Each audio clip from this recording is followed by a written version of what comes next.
Athletics, bring the drums in.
Hello, everybody, and welcome back to the Rainbow Six Siege Premiership, where we're plugged in for hopefully a very exciting day here. Now, don't adjust your TV sets or your monitors.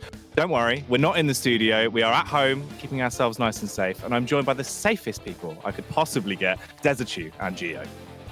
I'm not sure if that safe thing's a compliment or something else. Yeah, I don't really know how to take that. Well, like, yeah, you're not safe or exciting. You're not really threats to me in the sense that I don't feel like we'd end up scrapping, and also you're quite lovely people, so you're quite safe in both uses. All right, uses. See, yeah. Well, I'll take it. You got to get the most out of people. But how is everyone doing today? Obviously, a lovely evening for some Siege, I should hope. It is. It's been an interesting few days. Cabin fever hasn't yet set in, so I think some Siege esports will help break things apart a little bit. Gio's apparently gone mental already, but here we are. I am going mental already, but I'm really excited to be doing this because that, as you say, kind of breaks apart the cabin fever. I'm not just sitting in my corner rocking backwards and forwards anymore. That's good. Oh, I still am doing that from day one. It's a classic trait of the Desertu. That would be the Pokedex entry. Desertu enjoys a good rock. I made that reference. I love it. Oh, yeah. Obviously, you got to get it in there. Something else we've got to touch on, of course, is the standings. So why don't we go for a little recap of what's gone on in the season so far? Open with you on this one, my old Pikachu friend. Yeah, it's been an interesting season, but I think as expected in many ways. Obviously, Secret dropping out was the height of interesting, I suppose you could say with that word. It's kind of a catch-all word for casters to say something wild happened, and we're not going to give it a word that leans either way. Like I say, everything else is as expected, though crazy. Formerly M&M Gaming just steamrolling their way through, looking almost unstoppable, except for in week one where they went 7-5. A little bit of a close game back then, but otherwise it's been all lights green for them since then. Demise coming in as the 8th-seeded team as well was quite surprising. They currently sit in second place just behind Crazy. Fierce and Randy's in the middle, kind of expected to be scrapping things out there, and then we kind of have the rest. Burning Foxes, who are now known as Qivana Gaming, are definitely, I want to say it's Qivana or Qivana, I don't quite know. Qivana. Those guys are also in a pretty good spot here. Qivana apparently. Oh, it's very European. Ooh.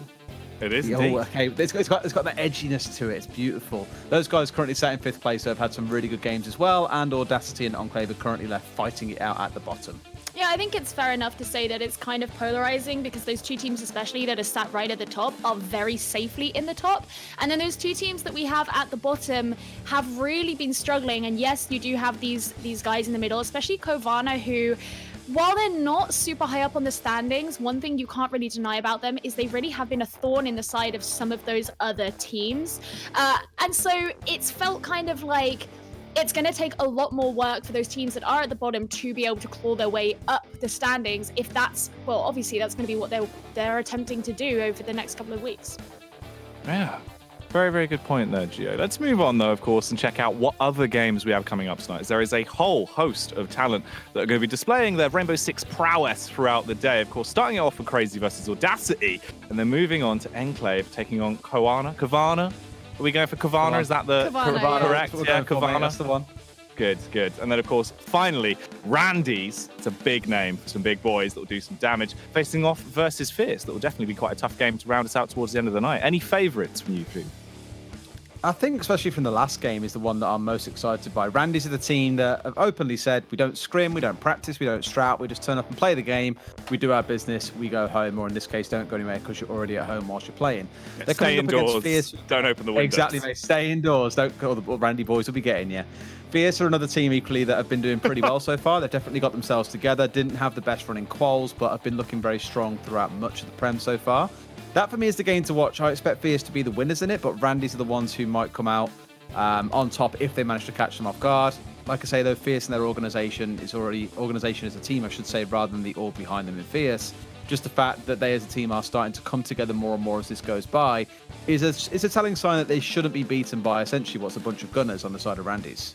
Yeah, I would definitely agree that that's going to be the series to watch tonight, especially as the other two are really come back to those kind of polarizing matchups that I mentioned earlier, where you have a team who are higher up versus a team who are very much at the bottom of the leaderboard, where you're going to expect a very decisive win from one of the teams, whereas Randy's and Fierce sat right next to each other in the standings. Yes, when you actually compare their exact, win-losses, it's a little bit different. And I agree with you. I think Fierce do have the upper hand in that.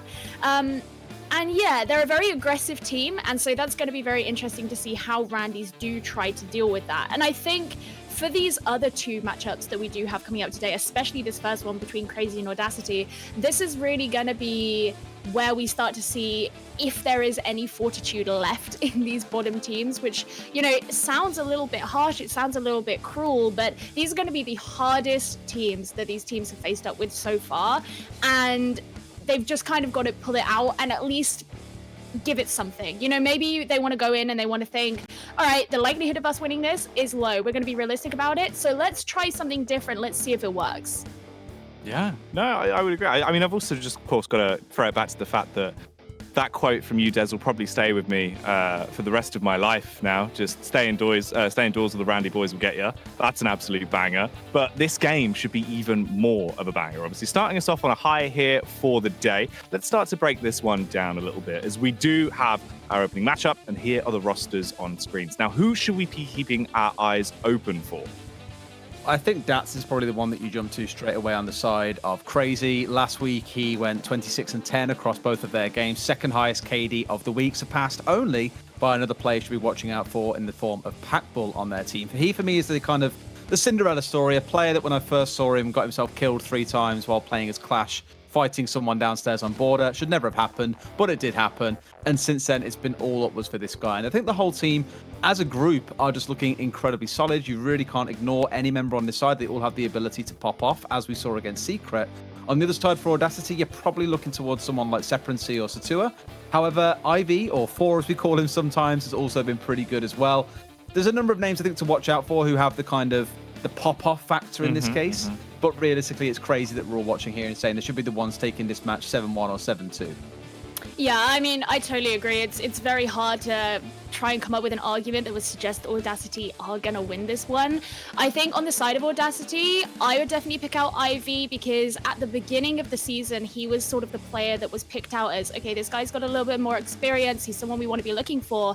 And what we actually saw after that was a lot of the teams that were playing against this team would kind of specifically go for him. He would become a real target to any enemy team, because they knew that if anyone was going to provide any value to Audacity in these games, it was likely going to be him. And so I'm going to be looking to see if that ends up happening again this week. I think given the experience, the skill of these players, and the fact that all 5 of the players on Crazy are really good, it's highly likely that that's going to be incredibly suppressed on the side of Audacity.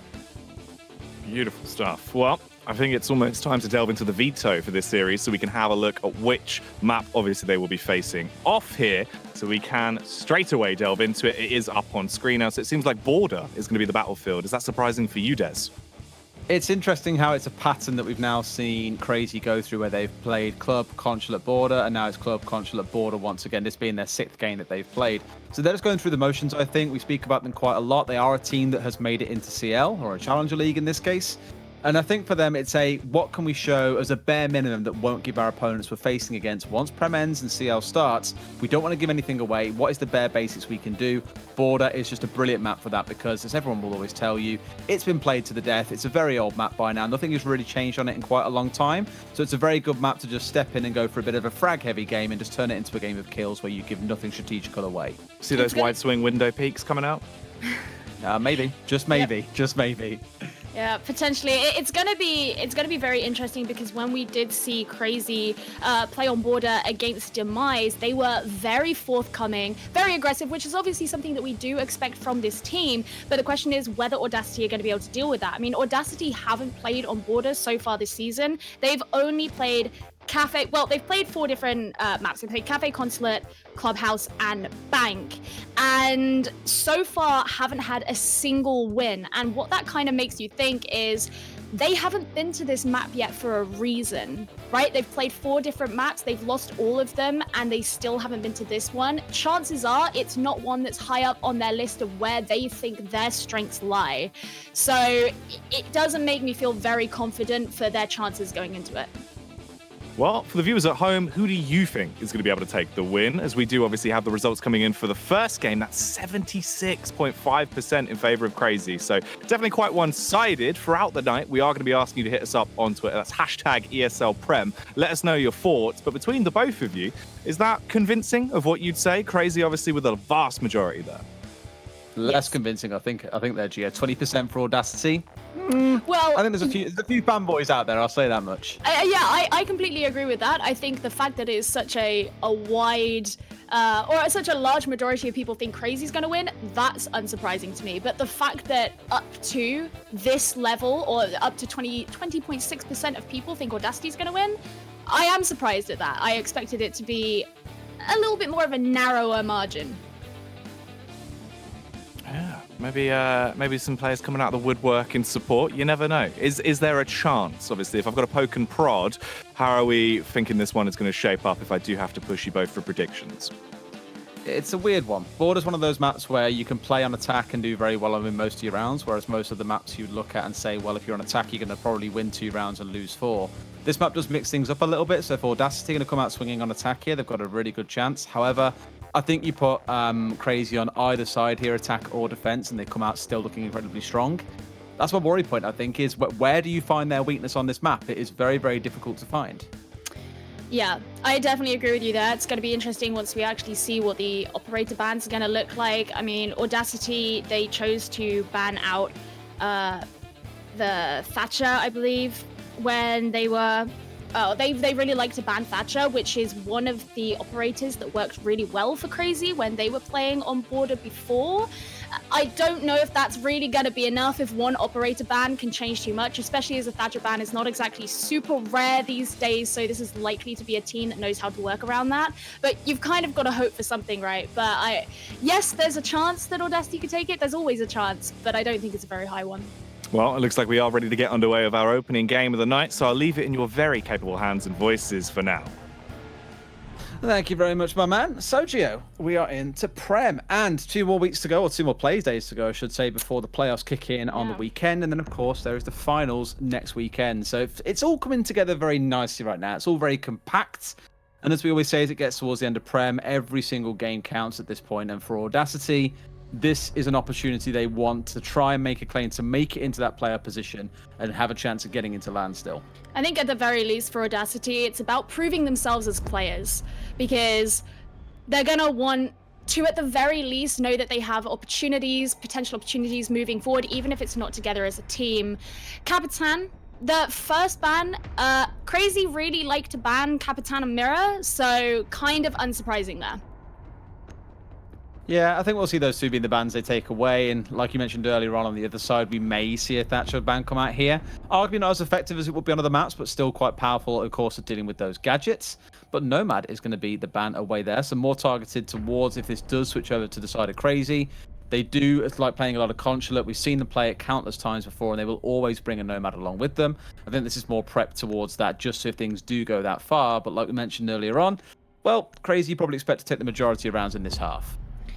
I think the thing is also, when you know you're going up a team who are this aggressive, you want to be able to do as much as you can to try and prevent things like those flanks and like those runouts, which is why you do bring the Nomad. Because, of course, if you feel like you're going up against a team who really are likely to outplay you, you want to give yourself as much protection as possible. And so it makes sense why you would ban out an operator like that. And there you go, is the Mirror at the end. So pretty standard what we expected coming out from Crazy. Yeah, nothing too surprising there at all. Like you say, this is just a kind of another day in the office for them almost, I think, in terms of what's been brought out. So starting things off inside Armory and Archives, though, it is the go-to standard on this map that we start there. Whenever it comes to defending on the downstairs sides, we do see a lot of vertical play come in. So I think it's pretty safe to start up here and kind of get a feel about how the other side is opting to play this one out.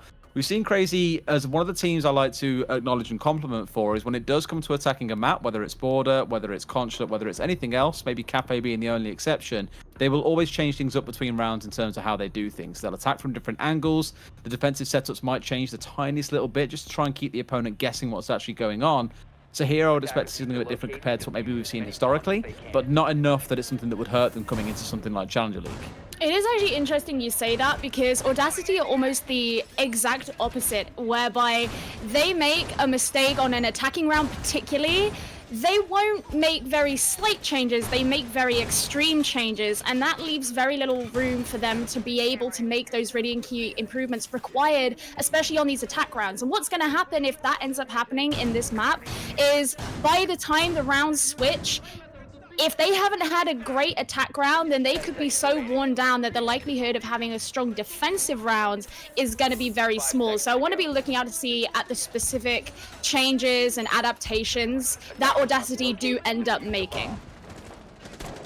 It's also worth noting as well, you're looking back into last week, we had Zumi going 20 and 14 in the 2 games that they had last week. So despite the poor record that Audacity have had, he came in as a super sub for them previously. Did really step up for them and make an awful lot happen. You can see him right here playing on the grenade operator in the form of Buck. Very common and popular on this map because there is so much soft flooring. So you're looking really for a big game from him today. I mentioned earlier on that Satura and Sephron are probably the players to watch out for here. I say that because back in the first few play days, they played very, very well, got good stats overall. Last week, they were 2 of the worst players in the whole of the Premiership. So today I'm wanting them to step up big and really contribute towards what this team is doing.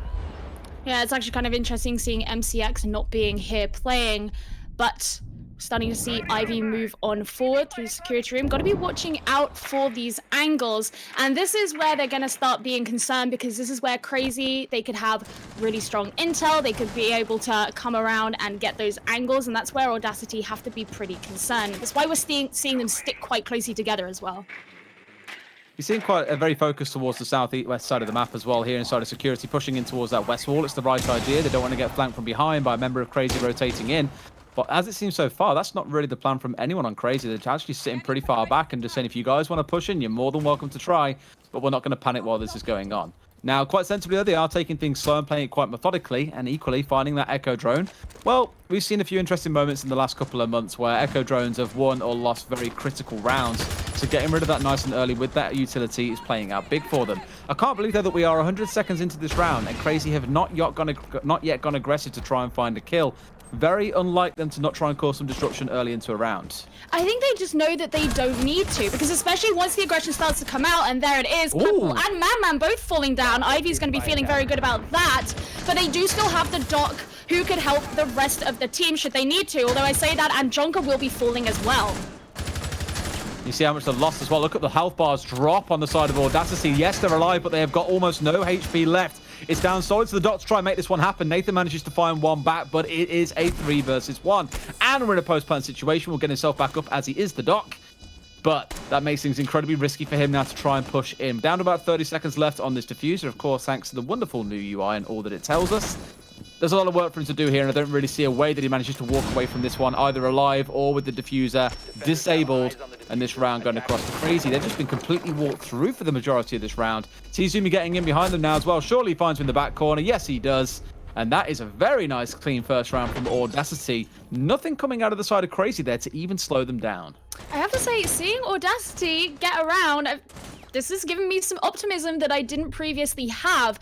And I think Crazy were, as you mentioned, not rushing in to take any kind of an ambush onto them because they felt that they didn't need to. They probably weren't expecting IV to get those 2 kills at the start. Maybe this will make them feel like they need to up their game a little bit. Maybe they're not all that concerned. Maybe they were just waiting to see what Audacity were going to go for so that they can better judge how they're going to combat it in the further rounds. They are going to be returning to Armory Lockers, so that does lead me to believe that they're thinking, okay, we know what you did that time, we're going to change up how we're doing things this time. They are bringing the Goyo now instead. That will make it potentially a little bit harder for the attacking team to push, but nonetheless an interesting outcome for that first round. Audacity just played it very sensibly. We did say they were very bunched together on the southwest side of the top floor there and gave no real breathing room at all for the side of Crazy to even be able to find a flank or contest an angle. They were just forced to sit back and play defensively, so it was good to see that coming out of Audacity. But I do question the number of times that we saw Nathan, for example, on the dock, run across the doorway between sites, see someone very, very clearly, so the other side of the shield, and not manage to connect those crucial shots.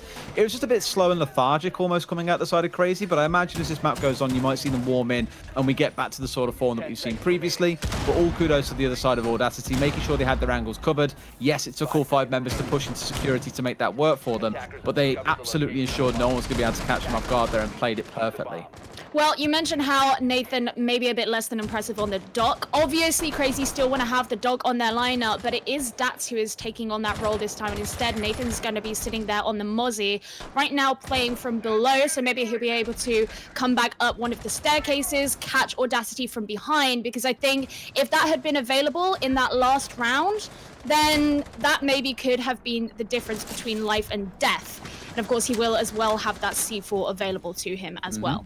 I was just about to say, having that C4 is the big thing for him here. Again, most of this map has soft flooring, so as soon as they try and go for a push in, well, might just find yourself with the C4 below you and killing down 1 or 2 members along with it. Of course, you can see from the new UI as well, we're now down about 5 drones early on for Audacity, though. Only 50 seconds into the round, they've already lost half of them, and that's some more offline as Ivy gets brought down by Jonker. This time round, it's Crazy who strike first. It's pretty terrifying to be that low on drones so early on as well. And yes, Crazy don't have the Echo this time, so they have slightly less intel, but they are still running the Valkyrie, and those black eye cameras can mean everything. So we're going to be looking for Sertua here on the IQ to be ensuring that he can catch out as much of that intel that Crazy have available to them as possible. And let's just clock as well the change in tack coming out of Audacity here. They've even started to look here towards the other side entirely and now trying to push in towards Office instead. And look at the aggression out of Madman here. Lay down right in front of the barricade, daring someone to try and jump their way through, or else there'll be a gun pointing straight at their face. But they aren't yet choosing to do that. He might find himself with the opportunity to go for a jump out here if he wants. But it looks like a bit of a rotation might be coming through for the side of Audacity. You've got Sertua looking to take a different angle altogether, as it not is the case. I'm looking more towards the north side here. So they are trying to go for this north side to push in rather than trying to take over Office itself. Probably the right call, given that Madman is still lay down here, just daring someone to peek their head in front of this window. Yeah, they must be absolutely aware that he is here, and that's why we're seeing Zumi actually have a look into the room. So far, nothing, but I say that, and the Valkyrie will be falling. So that is Madman there off the map, and that could give the Buck now the opportunity to start to move in, and Audacity continue on their push as they come in. Looking through that peek hole, there's Ponzi's going to be going down. Now it's looking like things could be a little bit better for Crazy. Attackers recovered the Finding that one kill there, that was the crucial moment, because if that had gone down, they were back out on balcony, back out on rappel, and just watching that bomb from afar, from afar, and very little they could look to do off the back of that. But now that that's down, well, we find Audacity in a bit of a weird situation where they've got to find kills to make this work for them. That could have been a kill coming through, but no. Jonka strikes with literally the nick of time to find that kill. Zumi is on a triple kill in this round, and one more will secure round number 2 for them. And suddenly Crazy have to start asking a few questions. But there is only about 12 seconds remaining here, and he's got to find this kill. He will not find it. Crazy even things out at 1-1. The problem that kind of reminded me of at the end there was when Audacity played against Fierce on Cafe in week 2, which is they came in looking very confident, and when it came to the point that they had to start planting the diffuser, they looked a little bit more lost. And we actually saw that. Sergio, he was in there with the diffuser, and he just sort of stood there. He got caught out in a crossfire. I don't know if he actually went to take that gunfight or not. It didn't look like it to me. Maybe I missed it out. But the point is he didn't have anyone else nearby with him to help watch those angles that he needed, ensure that he was safe while he was making the attempt at the defuse. And that could potentially be a problem going forward if Audacity find themselves in those scenarios again, especially if Crazy are going to be able to clutch out those fights. They were at the man disadvantage for some time, and they were able to turn that around. And the one thing we don't want to be seeing from Audacity, if they hope to do well in this series, is lose that confidence halfway through a round. Let's not forget as well that back on day number 3 of the Prem season, that was when Crazy, formerly M&M, or at the time called M&M, were facing up against Demise. The game ended 7-3, and M&M, again now Crazy, took 5 rounds on the attack and lost 1 round. Lost 1 round to the other side when it was Demise on defense. My biggest fear here is that if Audacity don't get a strong enough lead in this half, i.e. 4-2, if not 5-1, when things switch over, you will just see Crazy come out in their full aggression, in the full confidence they have on attacking sides of maps. Like we've said so many times, things like Clubhouse, they are very well renowned for being a team that chooses to start on attack. How much longer that will last is a very different question. Now they're coming up against CL level teams, for example, but we know that they're very, very comfortable being on attack, especially on this map. I'm just worried that if it does come down to that, Audacity won't be able to stop the avalanche that just falls down upon them when Crazy start popping off. Yeah, I mean, when we found out that Crazy were going to be starting things off on the defense, we were both a little bit surprised because we knew that they have this preference of starting on the attack because they feel confident enough that they can do it. Now, obviously, the attack typically on most maps is considered the harder side to start on, so that does put this extra pressure here on Audacity. And it looks like so far they have been taking it in their stride, but of course it's very, very early on still, and there's still time for things to turn around. 1-1 at this point. There is no definitive lead. There isn't just yet, but round is early. Let's not forget, back in round 1, it was a good 110 seconds until we saw a kill come through. So things will take a while. This one might get a bit more aggressive as we are starting to push already here inside of office. You can see someone playing just round to the right spot as well. It is Jonka holding things down. You even got Nathan playing pretty close, but it's going to be the typical case of friendly fire with these Goyo shields. That's being brought down as Ivy pops it out. And immediately they've got control of office and found themselves 3 kills in quick succession. Crazy have fell apart at the seams here, down to a 2 versus 4, but they do still have the 2 delay operators left alive. You've got the Goyo and the smoke together. What a wonderful shot coming out of Jayata, though. This is it. They are finding themselves in a brilliant position to go on and win this round now into a 4 versus 1. And I called it at the start. I said 7-1, 7-2 to Crazy. Well, Audacity are already about to find those 2 rounds that I thought they might get, and they're not looking like they're going to show any sign of showing down in future rounds either. It does really look like they've kind of knocked their heads together over the course of the last week and said, right, okay, how are we going to improve on this? Where are we going to get this? Just seeing these floors be opened up here before the remaining members of Audacity do decide to drop down onto that bottom floor. Packball's sitting here in the main lobby just waiting to see if anybody is nearby, but you can see members of Audacity in the next room. That's why we're seeing him try to shoot through these walls, but didn't get anyone in time before that diffuser actually gets planted. Got a lot of work to do here, but honestly, the shots being hit by Audacity are really impressive. That's twice in this round that we've seen Jayata land a wonder shot to find a kill on the first bullet. Beautiful stuff. Maybe not quite the first, call it the second or third. Either way, he died very, very fast. Audacity now at 2-1 and in a very commanding position. Let's not run away with it. Let's remember, this is only 3 rounds in. There's still plenty more to come, but it is promising signs for Audacity. They are starting to look like a team here that knows what they want to do. They look very, very calculated on the attack. They're making sure that angles are covered. Yes, they are very tightly packed. They aren't really splitting apart too often, but it's working for them. And why fix what ain't broken? Well, exactly that. And actually this time Crazy, instead of going back to the site that they lost, which is what they did on the second round, they're going to be moving on to customs and supply. And it looks like they're going to be, I mean, they're changing up the operators each time, trying to find the right balance, what works for them.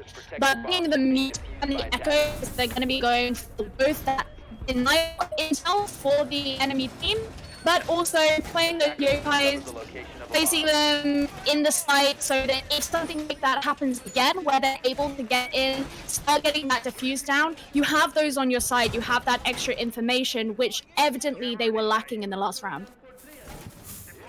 Absolutely. Well, let's see how things play out now. We are playing from upstairs once more, looking on towards the downstairs. Vertical play, like I said earlier on, a very big part of Border. A lot of it coming down to the fact that you're then forcing the attackers to have to start on the upstairs, clear out, find if there are any roamers up there, and then deal with you. The same way that we had Nathan running around on the Mozzie earlier on downstairs, it does force some attention down there.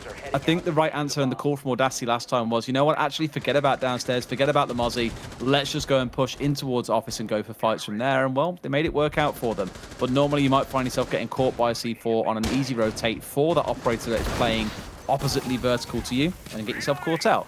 So what we know we need to do here, more than anything else, is get control of this hatch upstairs. That means you need to clear out office first and foremost. So that should be the big focus coming out of them. Well, you say clear out office, but all coming in from the other side of the map, starting to move in, and seeing these shots go up through the ceiling. One member down already, and yeah, there's the plant going down already, but he's not going to be able to finish it off before Nathan is able to finish him off. Team kill also not going to be helping out Audacity's chances. Absolutely not, but another shot from downstairs. Zumi and Jayata so far this game are popping, but Madman's going to shut down Zumi at the very least, and that leaves Jayata entirely by himself to try and work some magic here on the Thatcher. Got to find the kills, got to get the plant down all by himself. There's the angle, but he finds it once again. What is it with him and landing these shots today? Popping off so far. Now into a 1 versus 2. One of those, though, is an Echo, so I would fully expect there to be some drones around, as you're going to see now. It's in the wrong room, though. They don't know he's getting this down. No way has he been allowed to get away with this. Wow. But they have managed to do just that. They are, however, going to land on that Echo. We know this lasts for quite a long time. 7 or 8 seconds. Madman finds that shot with the pistol, and that will be the round 1 for them. But I can't believe they let that diffuser go down. Yeah, I know, the placement of the yokai then. I mean, at the very least, he was able to fix it and kill him, because it didn't look like Jayota really knew where he was going once he knew that those remaining members of Crazy were going to be coming after him. But as you say, playing against a better team, you wouldn't want to let them get that diffuser down. And the fact that that slipped through Crazy's fingers is not going to be something that they're thrilled about, even though they were able to finish out the round for themselves at the end there. It was a rough one. However, I think, again, the one thing you have to be very wary of if you're the side of Crazy right now is Zumi and Jayata, as I said in the round, are having the game of their lives. These shots really starting to stack up right now and dragging their team through what, you know, I think many would have put down as a very, very tough game. And props, as you said, to the other side of Crazy. Every single time they lose a round, they're coming back and winning it the next round. And what I've noticed the most in that last round was, if you recall against Demise back on playday number 3, they actually got beaten by a rush from Demise. They just charged their way inside of Supply and Customs, got a plant down inside the south corner of Customs, and that was it. They just never even happened. They just went straight into the back corner and then pulled away and were happy to sit there watching the defuse. I can't remember if they went and turned that round and won that round. I have a feeling they didn't, but either way, they've dealt with this a little bit better now and have shown that they can still play from above without getting themselves caught out. So at least a minor improvement on what we've seen before.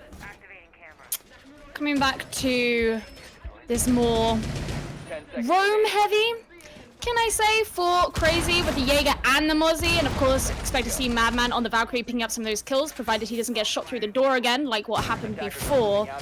And of course Audacity sticking to what they've been doing so far. And yeah, you mentioned how well Zumi is doing at the moment. I'm pretty sure, if I remember correctly, he came into this season as the sub for this team. He was filling in for Sertua for week 2, now of course filling in for MCX instead, and he's been proving himself pretty well. So even if things don't go great for Audacity as far as their placement overall goes, wouldn't surprise me if there'd be a couple of teams looking out for this guy. Jonka just trying to shoot through the floor there, holding onto these angles here in Armory. And that's what we're seeing a number of these members of Crazy do, as Nathan is doing the same thing. Again, not making any rush to move into anything. They're just going to allow Audacity to start to move in before they make their move. And that's it's been working out for them so far, but in a couple of situations, it's felt a little bit more clutch than particularly planned out. That's all it comes down to in most cases, and I say it every single time, I say it every single broadcast, and now 5 rounds in, I've turned around and said it. It's a game primarily that is an FPS. You hit your shots, you can win pretty much any round going. Very rarely do you come across a round where there's a capability to win without firing a single shot at your opponent. So just landing those shots can be enough. Nathan's going to land a very key one, though, onto one of the top fraggers right now for the side of Audacity in IV. I believe he was like 5-1, 5-2 previously. Either way, one thing is for sure, he is now dead. There you go, 5-1, perfect. On the other side there for Zumi, 6-0. This guy's looking pretty on fire right now. He's the kind of guy you really want to be stepping up for your team because, again, like we said earlier on, he was one of the top fraggers for them last week. Looks like he's not trying to change that trend again today. Well, in comes a lot of those drones. We're going to be seeing a lot more pressure be put onto Madman here now that they actually have opened up those offices. Goyo Shield going down. It's going to make things a little bit harder for Audacity to move on in, but Zumi is ensuring that he holds on to that upside down rappel. And Sergio nearby as well, not yet jumping into the building, especially as Nathan is right below him, and he will be there with the C4 ready to open up anything. And there we go. C4, it happens. Sergio off the board. And without that IQ, it's going to make it a lot harder to pick up things like those black eye cameras. Yeah, this is the worry I think from before. I was seeing that they hadn't really got much use out of the Mozzie playing on the downstairs, whereas right now he's definitely found himself some use. And Madman, as you mentioned earlier on in the Valkyrie, going to find a kill onto Zumi, removing once again one of those big fraggers from the side of Audacity. Now into the final 30 seconds though, and the numbers advantage is sat with Crazy. Now, we've seen big things come out of these guys before, and Jayata is one of the ones left alive here, as mentioned, who's been having a pretty good game himself so far. However, will not anticipate the Mozzie creeping up the stairs, because why would you? He's been playing downstairs all round. Triple kill coming through, though, for Nathan. That puts us into a 3 versus 1, as Madman finds a C4 kill. So 2 C4 kills in 1 round. Crazy definitely starting to play the way that we expected around these C4-based operators. Yeah, it's been working out pretty well for them, and this is where we could start to see Crazy taking a more commanding lead now that they've taken things over.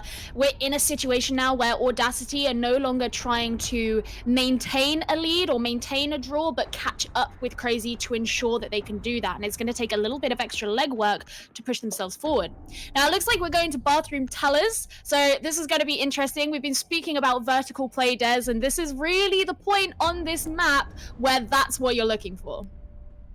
Yeah, I think the castle is a dead giveaway in all of this for them as well. As soon as you see that, you know generally it's most often employed in defending this site because you get yourself inside of office, you lock up much of the top floor and make sure that double wall going in towards the hallway is blocked off as well by the armor panel. You hide that room, hold that room itself, open up some holes downstairs in towards the doorways that lead in towards site, and basically make it almost impossible for the attackers to walk in without first clearing out those of you upstairs that are holding onto those key angles.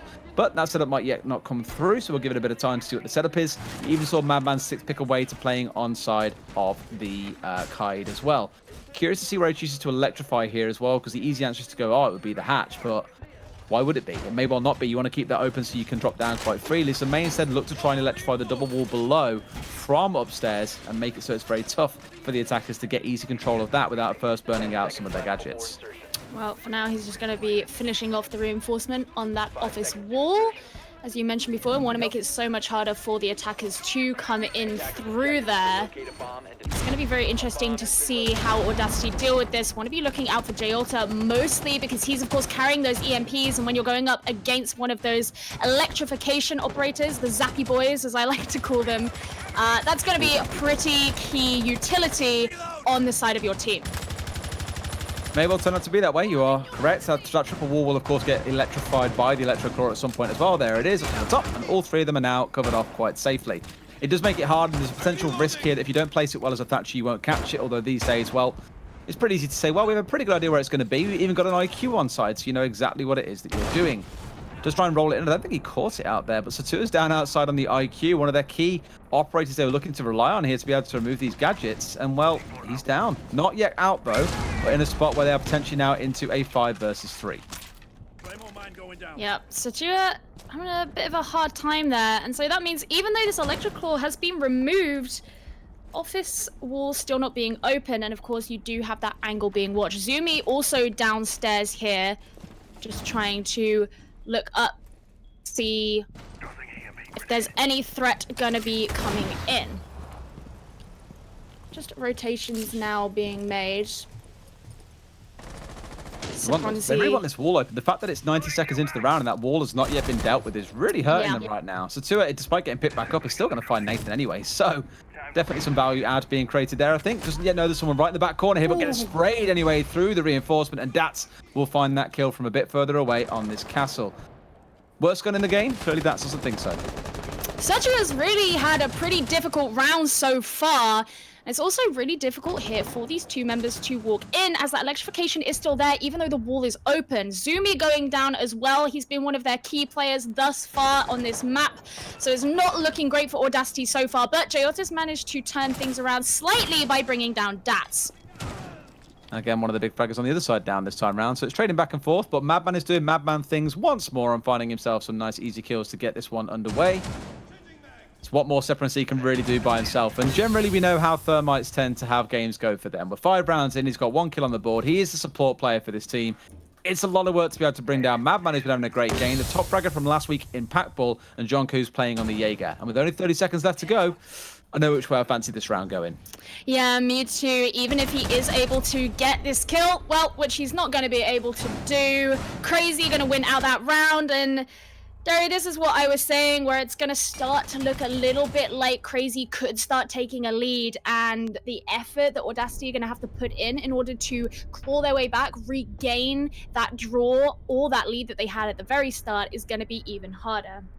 Yeah, this is the issue. Now we're on to the attacking side for Crazy. 7-2 is actually still a very real possibility. I thought after the first couple of rounds, we might see some positivity coming through for Audacity. They did look very aggressive, but as the rounds have worn on, it's like I said earlier on, it was kind of the, getting the motors started up for Crazy, just starting to work their way into the game. Now they're in full swing. Well, it's been really hard to take more than 1 round off them in a row, and they even went on to win those final 2 quite comfortably. So let's see how they can make this work on the other side, though, because Audacity, they are hitting those shots. If they're holding the angles correctly, they might be the ones landing shots onto the other side.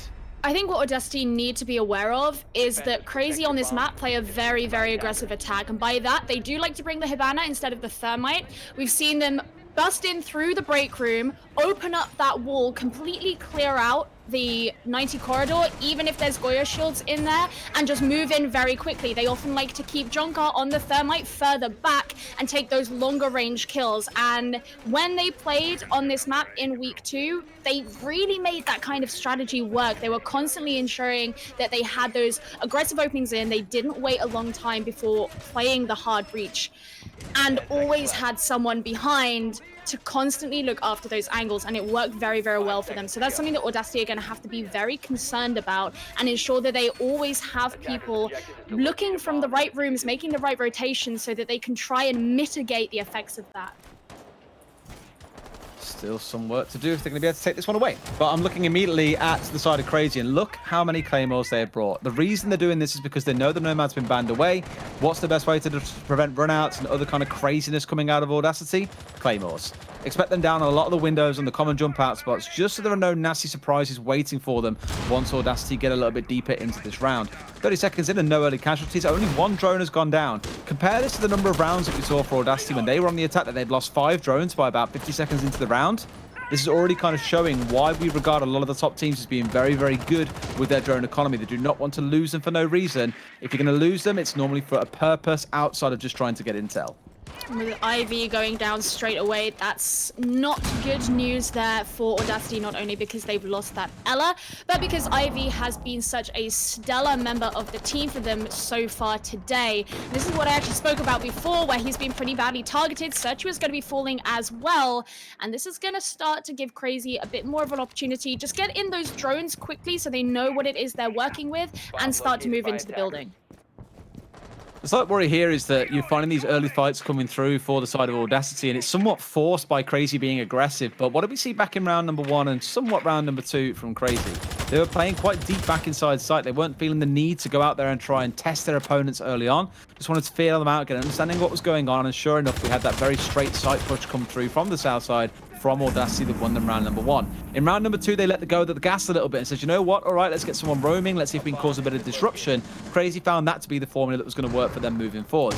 clearly for these guys, now that they're on the defensive side, this aggression is not going to pay off for them because they are being torn apart from below. Can't make anything work for them. Down to one left. The grenade was also raining up there as well, but Crazy showing their prowess on attack here with a flawless round to get things started on their attacking half.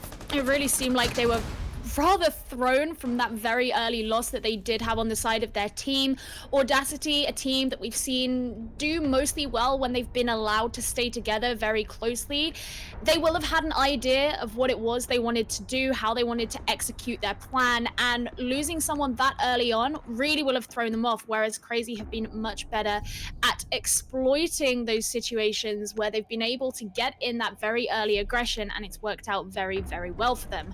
Now, with Audacity bringing the Capcan now, not something we very frequently see in pro play, but it does go back to what we were talking about before, where they're just trying to do what they can to prevent things like those flanks, those rotations being made, and that aggression coming from other angles. They tried with the Ella before. She carries the Gauchemont mines, didn't work out for them, so instead they're going for those good old traps on the doors.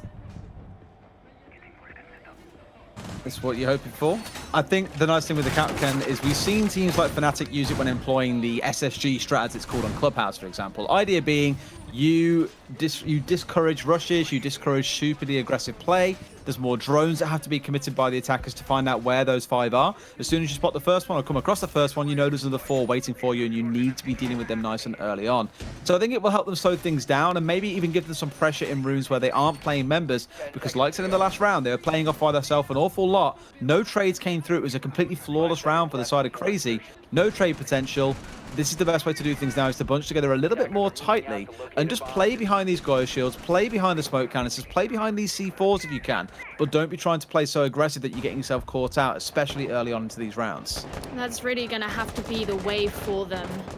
But as I said before, Crazy have shown in the past that they do like to target things like those Goyo shields, quickly get them out of the way, yes, but it also provides such a threat if you do have members of the defending team standing nearby them. It wouldn't be the first time that we've seen a Goyo shield kill in this round.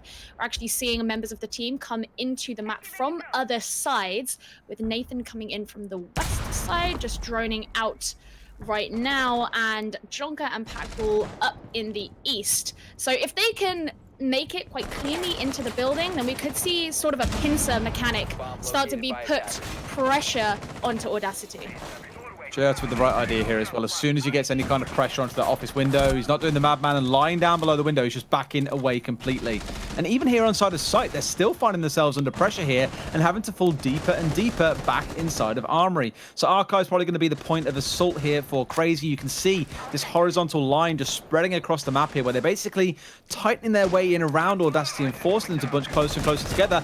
Why on earth they aren't watching towards hallway here? They have no knowledge of what's going on, and that's going to be JR walking straight forward and getting picked off by Dats. Madman's going to find himself in a spot of bother here and has to drop away. Jonka's going to find one into Separate C as he ran out trying to get a kill onto the down Madman. This is why these things are so risky, but even though Crazy are pushing up so aggressive, they've always got each other's backs covered. That's 2 free kills coming across them here, because the members of the side of Audacity were either greedy going for a kill or greedy trying to find space. Now we're into a 5 versus 2, and this could yet be another flawless round. That's a really key thing you said there, and that they always have each other's backs. That means that they don't have that extra panic and pressure. Zumi going to be falling. That leaves just Sertua on the side of Audacity. He's not going to last long, and another flawless round for Crazy. And this is starting to get a little bit scary, a little bit concerning here for Audacity, who really looked like they were going to have an optimistic start to this game. It did. I mean, the first couple of rounds were great, like, well, first 3 rounds, I should say, because they won 2, lost 1. But otherwise, things not going so well. I have a feeling Nathan's dropping that great round because of how round 1 went, when Satua and the guys said, yeah, great round, we won. Yay, a single round. Well done, guys. Make it a double. But 6-2, now at match point. That whole story that we told earlier on around Crazy being so strong on the attack is definitely starting to show itself. Yeah. And interesting here that we are going once again back to Armory and Archives. And what this suggests to me, Des, is that Audacity don't feel confident on the defense on this map. And of course, we can kind of tell that by what we've seen from the play. But the fact they're not throwing, you know, any craziness into the mix, there's not really much variety. They're trying the same thing over and over again. Yes, they're changing up the operators that they're playing, but that's about it. Final round. We came into this week saying 7-2, and I think the second game we put down around about the same sort of scoreline, with the third one being the match of the week, like we mentioned. At least it's playing up to expectations somewhat. But let's look at the small things that Crazy are doing to really play out the way things have gone in attack. It's always coming down to Claymores, as you mentioned earlier on. There is no real opportunity for Audacity to make any crazy plays with things like runouts work for them. They are playing a little bit too aggressively away from sight, pushing out a bit deep, and almost trying to play the game how you might do, as bad as it sounds, as if you were playing ranked. They aren't playing too close. They did look closer in the last round, but not close enough that they were still getting themselves picked off from hallways, that they were trying to push right up towards windows, for example. And Crazy were like, well, if you're going to walk in our line of sight and we've got that area covered down, we are going to take the shot and you are going to die. It's played it that way all in both of these last two rounds so far. So as bad as it sounds, I'd like to see Audacity just really pull things back here. Play someone downstairs if you really want to and see how things go that way around. And they have got the Vigil playing on the downstairs now, which is a nice change. But otherwise, stop trying to hold down office. Stop trying to play so aggressive through there. All it's done so far is bite you in the backside. Yeah, and actually seeing where Sapronsi is right now, looks like he's just trying to watch some of those windows. He has moved now a little bit further into sight, but they know that so much of the threat comes out so early on. Already hearing those X-Kairos go off, it's what I said before, is Crazy really like to play the Qivana on this map. They like to get those walls open very, very early, and that straight away means that Audacity have to worry about how they're going to deal with them pushing in, rather than trying to prevent those walls being open in the first place. Jayota is going to be the first to fall, and that's that very key dock that they're probably relying on for healing. That's what I mean. Again, they're just in an angle here where they're being watched in front of a window, and Seprancy's now down for that. Your smoke has been removed, and at least they will find themselves a kill coming back. There's a Claymore going off as well. Dats had that one prepped down and ready, so from the grave, he will find himself a kill. It's into a 4 versus 2.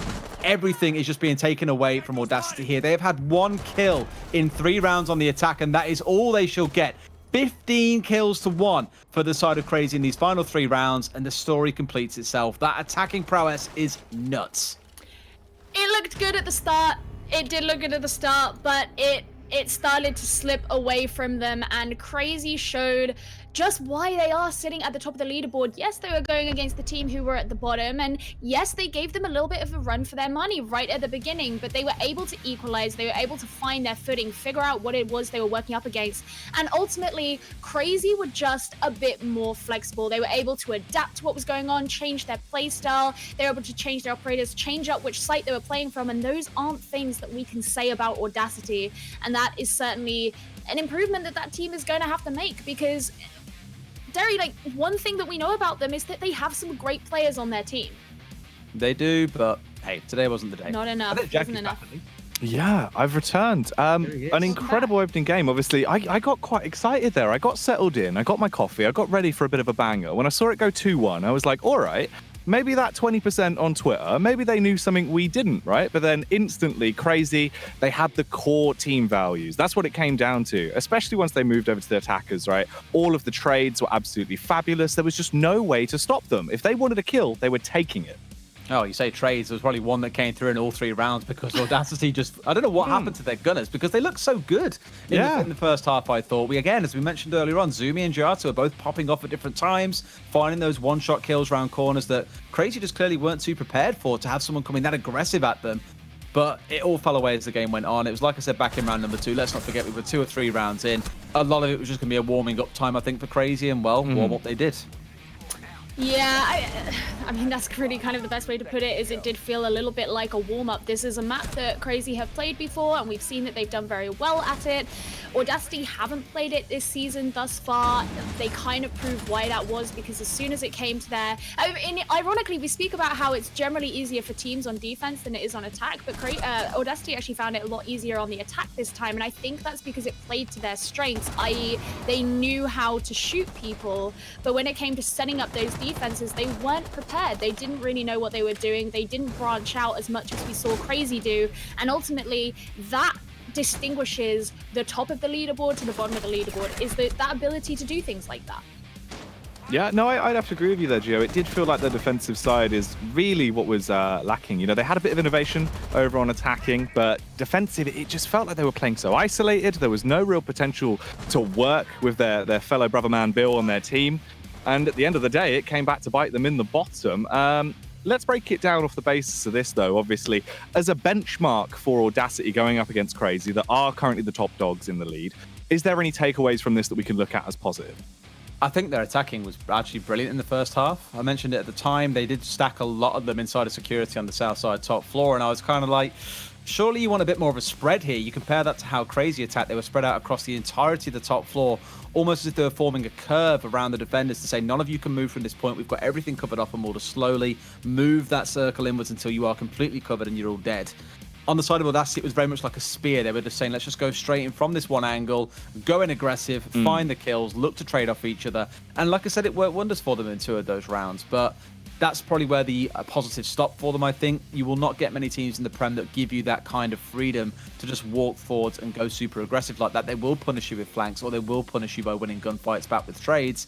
It was just Crazy were caught asleep in those couple of rounds. Oh, yeah. And for the most part as well, it's hard because obviously when are you going to catch them sleeping when they've got someone like Madman on the team? Talking of Madman, who was your player of the match? Let us know. You can vote over on Twitter, of course, for 3 fantastic candidates up on screen. I know who I'd be giving my vote to.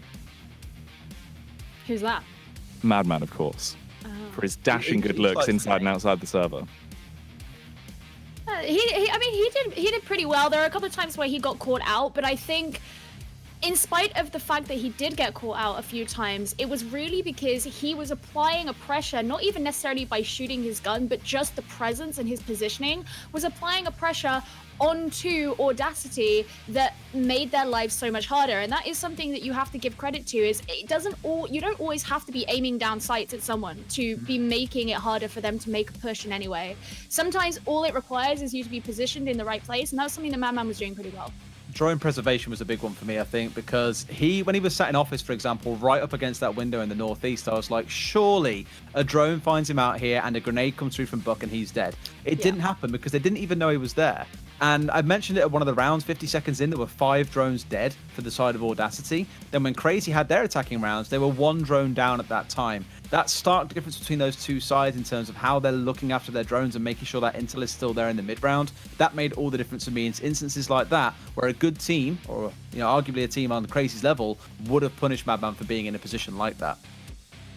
And if you want the potential to be punished yourselves or do some punishing, why don't you get involved with our Open Cups over at esl.im/R6UK, obviously where you compete on Tuesdays on PC and Xbox One. So room for competition where you can improve for all of you gamers back at home. For my other fellow gamers at home that have been joining me through this broadcast, obviously we do have another matchup coming up next. How excited are we for the next one?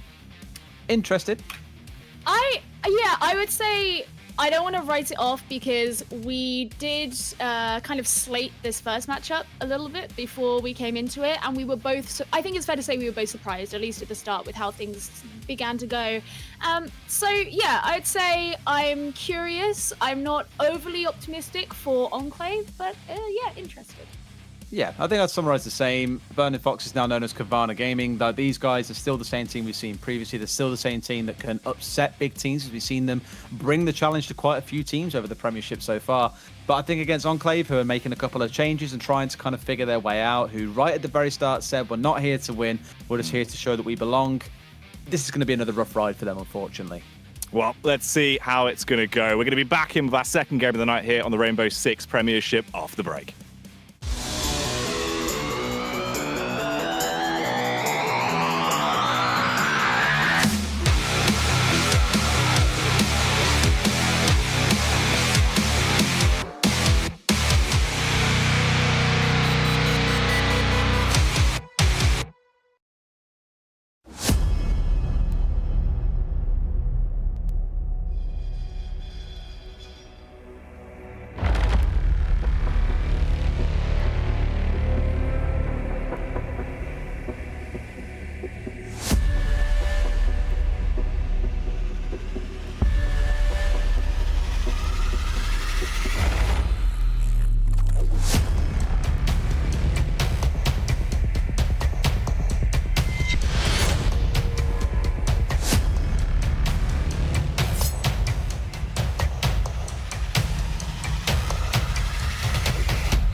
Well, I hope that got your appetite ready for some more exciting Rainbow Six Siege as we're going to be carrying on with tonight's broadcast. Of course, coming up next is Enclave facing off versus Qivana Gaming, the recently rebranded, the artist formerly known as Burning Foxes.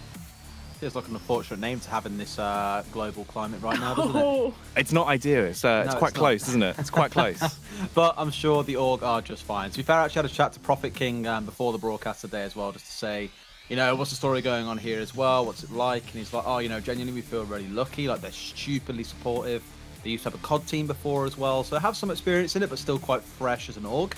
And this is the team that they've really pinned their hopes on, saying we hope that they can do well. So it's good to see, and obviously unfortunate to hear about things that may have gone wrong with Burning Foxes, but at least this team has still got themselves a bit of an org backing here to continue on the very not so much surprising, but positive trend that we've seen them on so far inside of Prem, and hope that it can continue here today. I think this is the nice thing about Qivana, is that yes, they haven't been, you know, they haven't won every single game that they've been a part of. They're not consistently the best, but they have really shown up where it matters. I mean, especially everyone remembers they really did Team Secret dirty when they went against them on Cafe Dostoevsky, and I think a lot of people on social media were very aware of that happening, and it's been very, very good for them in that they've shown promise. They've shown promise that can be nurtured, and I think that's also a nice thing about coming into this new org, is that if they're with an org who can nurture that promise and that potential, then they're only going to get better. Oh, absolutely right. Having that backing potential of the extra staff that could be there and the support from an organization is only going to help that stock getting pushed further and further. And they were already starting to do a good job beforehand. So this could be an incredible trend for them going forward. So why don't we talk a little bit more in depth about our two teams here? Obviously, we do have the rosters up on screen. Who are your key takeaways for this next upcoming match, Des? I think immediately the two players that have surprised all season long is Grizzly and Gorgona from the side of Qivana Gaming. Those guys have looked very impressive so far. I'd say more surprising in the early weeks when they were the ones popping up and getting frags all around the map. People were kind of like, what the hell's going on here? Like, yes, they're players that people know about, but we've not seen them perform at this level before. So definitely the ones, I think, today to watch and be ready, that they might just completely run away with the game if you give them the opportunity. I think you kind of took the words out of my mouth there. Gorgona is really the guy that I'm going to be looking for. In last week, he did really well. The week before that, he did really well. Consistently getting multi-kills, popping off in situations that seemed very, very high pressure, and really just doing a lot for the team. And, you know, obviously, you can't always just look at the guy who sort of plays entry and is the fragger and say, oh, he's the reason that you do well. But, I mean, they've all been working together very well, but Gorgona, definitely my guy. Oh, so a lot of support for the potential cheese puns that you could be getting in there as well with the Gorgonzola or the Gorgon ownage. Never. See, there we go. I already knew that would be on the cards. I'm not into it. No, you've rustled my jimmies now, man. It's not allowed. Sorry, mate. I'll put them back. Don't worry. I think another person who's definitely worth looking out for is Manacrip on the side of Enclave, because he is the guy who comes into the team with more experience. He's definitely the guy who they're likely using for a lot of leadership on the side of the team. So a lot of their improvement is going to have to, I don't want to say centered around him. You can't put it all on one guy to be the source of improvement for a team. But when you've got someone who is significantly more experienced and has played in so many different leagues as he has all across Europe, that's someone who you sort of want to be looking to for sort of leading how your mental game is going to be, for example, especially if you've had such a hard time this season as this team have done. So he's definitely someone also to look out for, not necessarily for fragging, but just for that leadership capability. My biggest worry for a team like Enclave right now is they are going through quite a lot of flux and making a number of changes week to week. So this week there is Thor and Rizuko in the lineup. Thor's only played 2 games with them. Rizuko, I believe, also 2 games with them last week. The big shining light for this team previously was Joe, who was running around finding a lot of opening kills for them. We remember he gave a couple of teams a real run for their money at one stage, but with him not being around anymore, the kind of burden now falls onto Runs as one of their other entry players to really make something happen. And speaking to him 2 weeks ago, he was saying, well, with Joe on side now, there's me and that being Runs and Joe, both running on the entry. It gives them more threat when they're going on the aggressive, trying to make things happen. Now that it's down to just Runs, I'm wondering who's really going to step up and help him, because yes, Manacrip is experienced, but he's playing hard support for these guys at the minute. He's playing things like the Thermite. He's definitely not an out-and-out fragger for them, and I feel that's probably the one thing they're missing right now, is someone who can go and make a high impact in games early on into a round. Well, that's interesting. Hopefully we'll actually see a little bit of that once we do get into action. But for now, let's check out where the veto is going to take us, so we can see which map we're going to be running into, as we do have Coastline and Villa straight out with the auto ban. So let's break down this veto, gamers. I think it would be nice to see them go back to Cafe, but I suspect Enclave are going to want to ban Cafe out as soon as possible, purely because they've had such a difficult time on Cafe Dostoyevsky this season. But that is a map that Qivana have done very well on in recent history. So I'd imagine that would be somewhere that they would like to go. Whether or not that's actually going to happen, something else. I'm not sure if I got something wrong here, but I thought the auto bans were Bank and Club, but we'll find out what that is and sort it out behind the scenes. If we are completely wrong on that front, we'll see. If these two are the bans that have come through in this case, then I think for these two teams looking at it, if you're Enclave right now, it's a really tough one, because previously I've said about them that as a team that's kind of new and coming into it, you want a very frag-heavy map, something like a Border, something like potentially a Consulate that's very aggressive near the windows all the time, or something like a Coastline. And I think stepping away from those, that leads more towards the strategical side of things, which I think for this team, yes, if you're working on these things behind the scenes, it can definitely play into strengths where you might be lacking the fragging power. But the biggest problem, I think, right now for both sides is that they're both probably lacking on those quite heavily. And yes, just had it confirmed, those are the wrong auto bans, so it will be Bank and Club that are the auto bans, and we'll go through the draft from there. Those eagle eyes coming in hand there, Des. Yeah, gotta watch out for these things, man. God, you're like a hawk. Yeah, there's a guy called Rich behind the scenes, and I've been quite trusting with these bans. That's all I'm saying. Yeah, he's a bit sneaky. He's a bit sneaky. But there is the updated bans now on screen, of course, with Bank and Clubhouse being taken out. So well done, Des. That's 5 points to Gryffindor for that one. But here's actual bans that are coming through, with Border and Consulate straight out. So Border makes no sense. It makes total sense. Sorry. Like we said in the last map, it's quite frag heavy anyway. The strats are very, very similar on it. Consulate equally is a very aggressive fraggy map. So straight away, both of those are taken away. That might mean that we see something like Coastline banned in the next rotation, unless both teams really want to head towards that. Meaning that things like Cafe are still obviously on the cards, Villa's still on the cards. I fully expect Villa to get banned away. So I'd say probably going towards either the Coastline or the Cafe in this instance. Well, let's Interesting. delve further in and bring on the next two. See how correct we are. Guess. Yeah, there you go for the Enclave. Going to Coastline. So you were right. It is going to be going to that more like frag heavy map, which is going to be concerning for a team like Enclave, who no longer have one of the two players that they were relying on for fragging. Yeah, it's somewhat concerning. And who starts an attack with this one? I think Qivana choose which side they start. And would imagine with it being Coastline, a lot of teams do have a tendency to go towards playing attack first. So maybe that's the way it goes out. Just checking, yes, that is the case. Qivana are starting on attack. So, I think the problem you might have here is that Qivana could run away with it in the first half, like we said in the last map as well, to be fair. Looking at the 3 games we had tonight, we did say the third one was the closer one. This one was the one that we thought there was still quite a heavy lean towards the side of Qivana. Maybe not as strong as I would have assumed. 36% saying it's for the side of Enclave.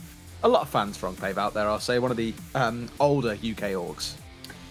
I think it's nice that they are having that support, but I think when you think about the fact that so far this season, their best scoreline that they've come away with is 6-6, and that is with Audacity, who are we've just seen them play, but sitting right at the bottom of the standings. I don't think it's too logically sound to assume that they're going to win against Qivana, who really have, caused issues and where maybe they weren't expecting to at the start of the season, but yeah, they have been. I mean, 7-4, 7-0, 5. I mean, they lost 5-7 to Crazy, but to Crazy, like pushing them that far. No other team has kind of had a game go that close to Crazy so far.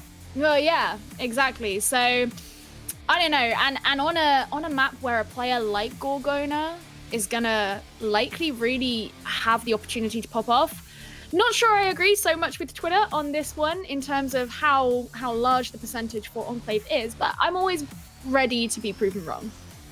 Well, if you guys on Twitter want to prove us wrong with your thoughts, get involved with the rest of our polls, of course, as there is another one already available for Randy's versus Fierce. That'll be our final game of the evening. So you can tweet us in and let us know. Hashtag yourself Prem. For now, though, it seems like we are ready for Enclave Gaming to take on Qivana. I'll leave it with you two for another banger. Thanks very much, Jackie. I think, Gio, if you're looking at Qivana right now, you're looking at this fixture and next week. So today, we're seeing, well, I say next week, it's more like tomorrow. Today, they're playing against Enclave. Tomorrow, they're playing against Audacity. You're facing the two teams that are below you and could potentially give them a massive boost to be pushing in to that top 5, top 6 spot. They're already there right now, but they might yet still climb even higher and give themselves a more favorable seeding. Yeah, I think that's perfectly fair to say. This is the point where the real hard work of the season is done.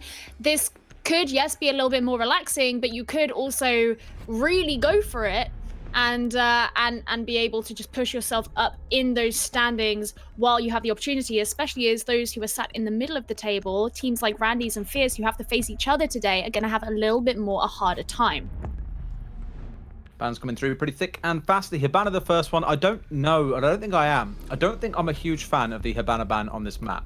The main reason why you want to bring her, I think, the main reason I think you want to bring her is if you're trying to assault in towards Hooker and Billiard, she's very, very good at opening up the courtyard wall, for example, so no one can play safely behind bar. It removes a very strong defensive safe hold almost for a defender, or you can use it to open up something like VIP wall. Otherwise, I'm not too sold on her usefulness on the downstairs unless you're trying to assault in towards something like Kitchen. I just think there can be better bans here engineered towards something like a Nomad if you wanted to, or a Gridlock, something that a lot of teams use to stop these rotations coming out of the defensive side. I think that could be especially useful if you're a team like Enclave, who are going to want to make things so much easier for them as much as they can. Looks like Kitchen and Service Entrance is going to be the first site we go to rather than... No, you usually see Sunrise and Blue. I guess it's kind of down to preference a little bit on this map. It's a real mix these days. Like, I think any of the 3 sites are now viable for a first... Well, say for a first site. Any site should be viable for a first site, because when you have that opportunity to go to any of the 4 sites, you can completely catch your opponents off guard by bringing a different setup. But what you very commonly find is that on this map, attackers will always bring the same thing. Often you'll find a double heart, double soft breach setup if you aren't bringing along a load of breach charges. However, you might see on the side here, there are a couple on the side of an Arctic, for example. So playing on the Zofia already with some soft destruct, you've also got hold of those breach charges along with the buck. So lots of vertical play, and you'll probably see this lineup stick for most of the attacking side. Might see the Lion flex to where if they do want to try and change things up there. I think I was just looking at the Lion actually, and I was thinking Enclave just might find themselves sort of trapped between a bit of a rock and a hard place here because, you know, not only is that Nomad being brought out, that is gonna prevent those rotations. We were talking about them before, but the Lion's going to give them the exact location of where those players are, assuming, of course, that they are still moving around the map, but it's going to make it a lot harder for Enclave to be able to have the freedom that they'll really want to be able to take advantage of those key players of Qivana. You know, those players like Grizzly, like Gorgona, if they already know their exact location, it's going to make it so much harder for them to hold their own. Need to appreciate this strat, well, attempted strat coming here out of Enclave. You can see how they've got a castle wall set up pretty much immediately on the lobby entrance. They've got shields being pointed at it from the Goya, for example, as you can see here. It's very risky and it's very spread, but it does give you an easy way to rotate off of site when the inevitable control of the top floor comes in from the attackers, and you are forced to play off site and suddenly switch into a retake-based strategy.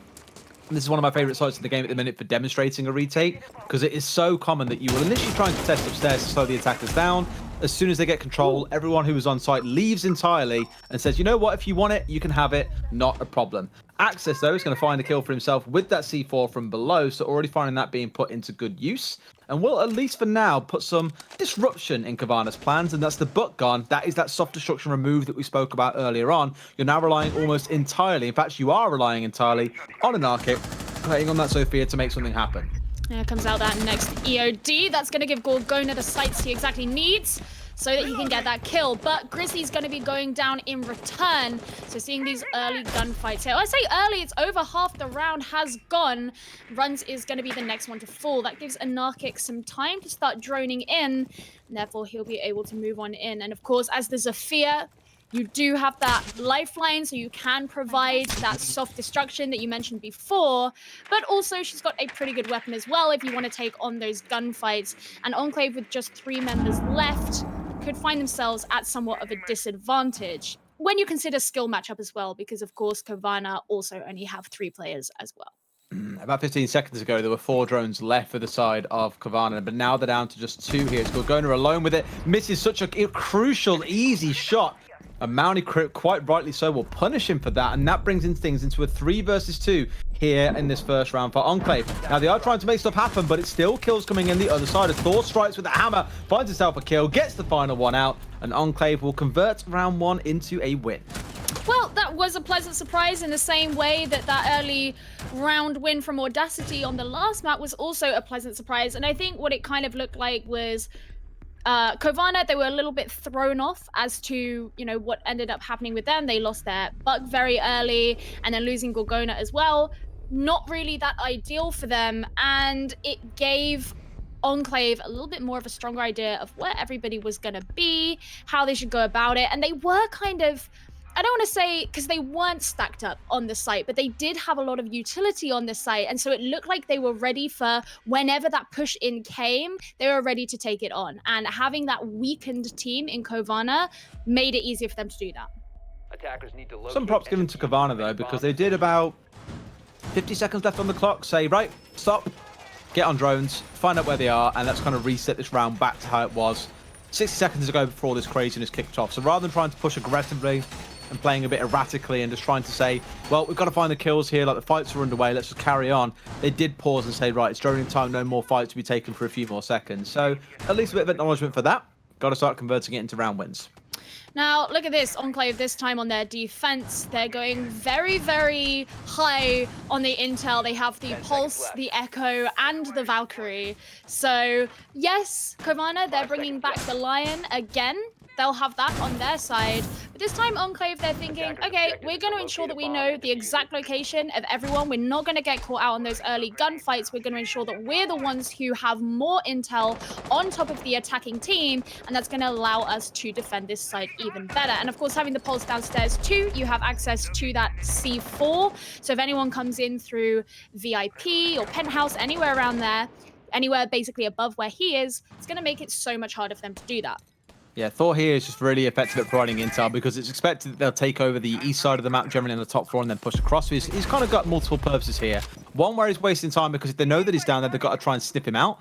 Isn't really being supported by anything like a Mozzie right now, so it is a pretty free opportunity to get some drones in, for example. But The key thing is that him being here again provides the opportunity for C4s from below, intel of where the assault is coming from, and he has that kind of late round flank potential here they've got to be very, very careful of. You can even see him pushing all the way up towards service entrance right now to see if he can find anyone outside. Needs to be careful that he doesn't get himself pulled away too much, or else he won't be too effective in this round, mind you. But for the others, as you say, it's all about the intel play. They can work around this with intel covering the southwest side of the map from both Access and Mizuko. It's going to be tough here, I think, for anything to happen for the side of Qivana without being detected by the defenders. There we go, you see the pings on the board, so Amos knows exactly where he's meant to be shooting, and plus, we did see him put out that air jab before, preventing Enclave from being able to make any kind of a run out, and giving Qivana the advantage. In goes the lifeline. Still no kills on the board. We're about halfway into the round. But what that suggests to me is once Qivana do decide to move into the building, it's gonna get bloody. Well, they're already inside the building, Joe, and they're going for a planet here as well, but that's on the default spot, and we all know exactly how that tends to play out. It was Access this time around with a C4 from far away. Not playing downstairs, but was just going to throw it through the C4 holes at the top of the wall behind him. That is going to be enough. You still got to deal with the fact that you have Thor downstairs. He's going to find himself a kill on towards Rendy. So he's in a great spot to make something happen here. Playing on the downstairs below site with that cardiac sensor just makes it all the more difficult for Qivana to make anything happen, even more so when you're in a 5 versus 3, and you've still probably got a couple of cameras lying around, you've still got the Echo drones available, and most likely Manny will still have 1 or 2 gadgets left to go as well. Well, runs is going to be falling. That takes the Jaeger off the board, but there still is this man advantage, as you say.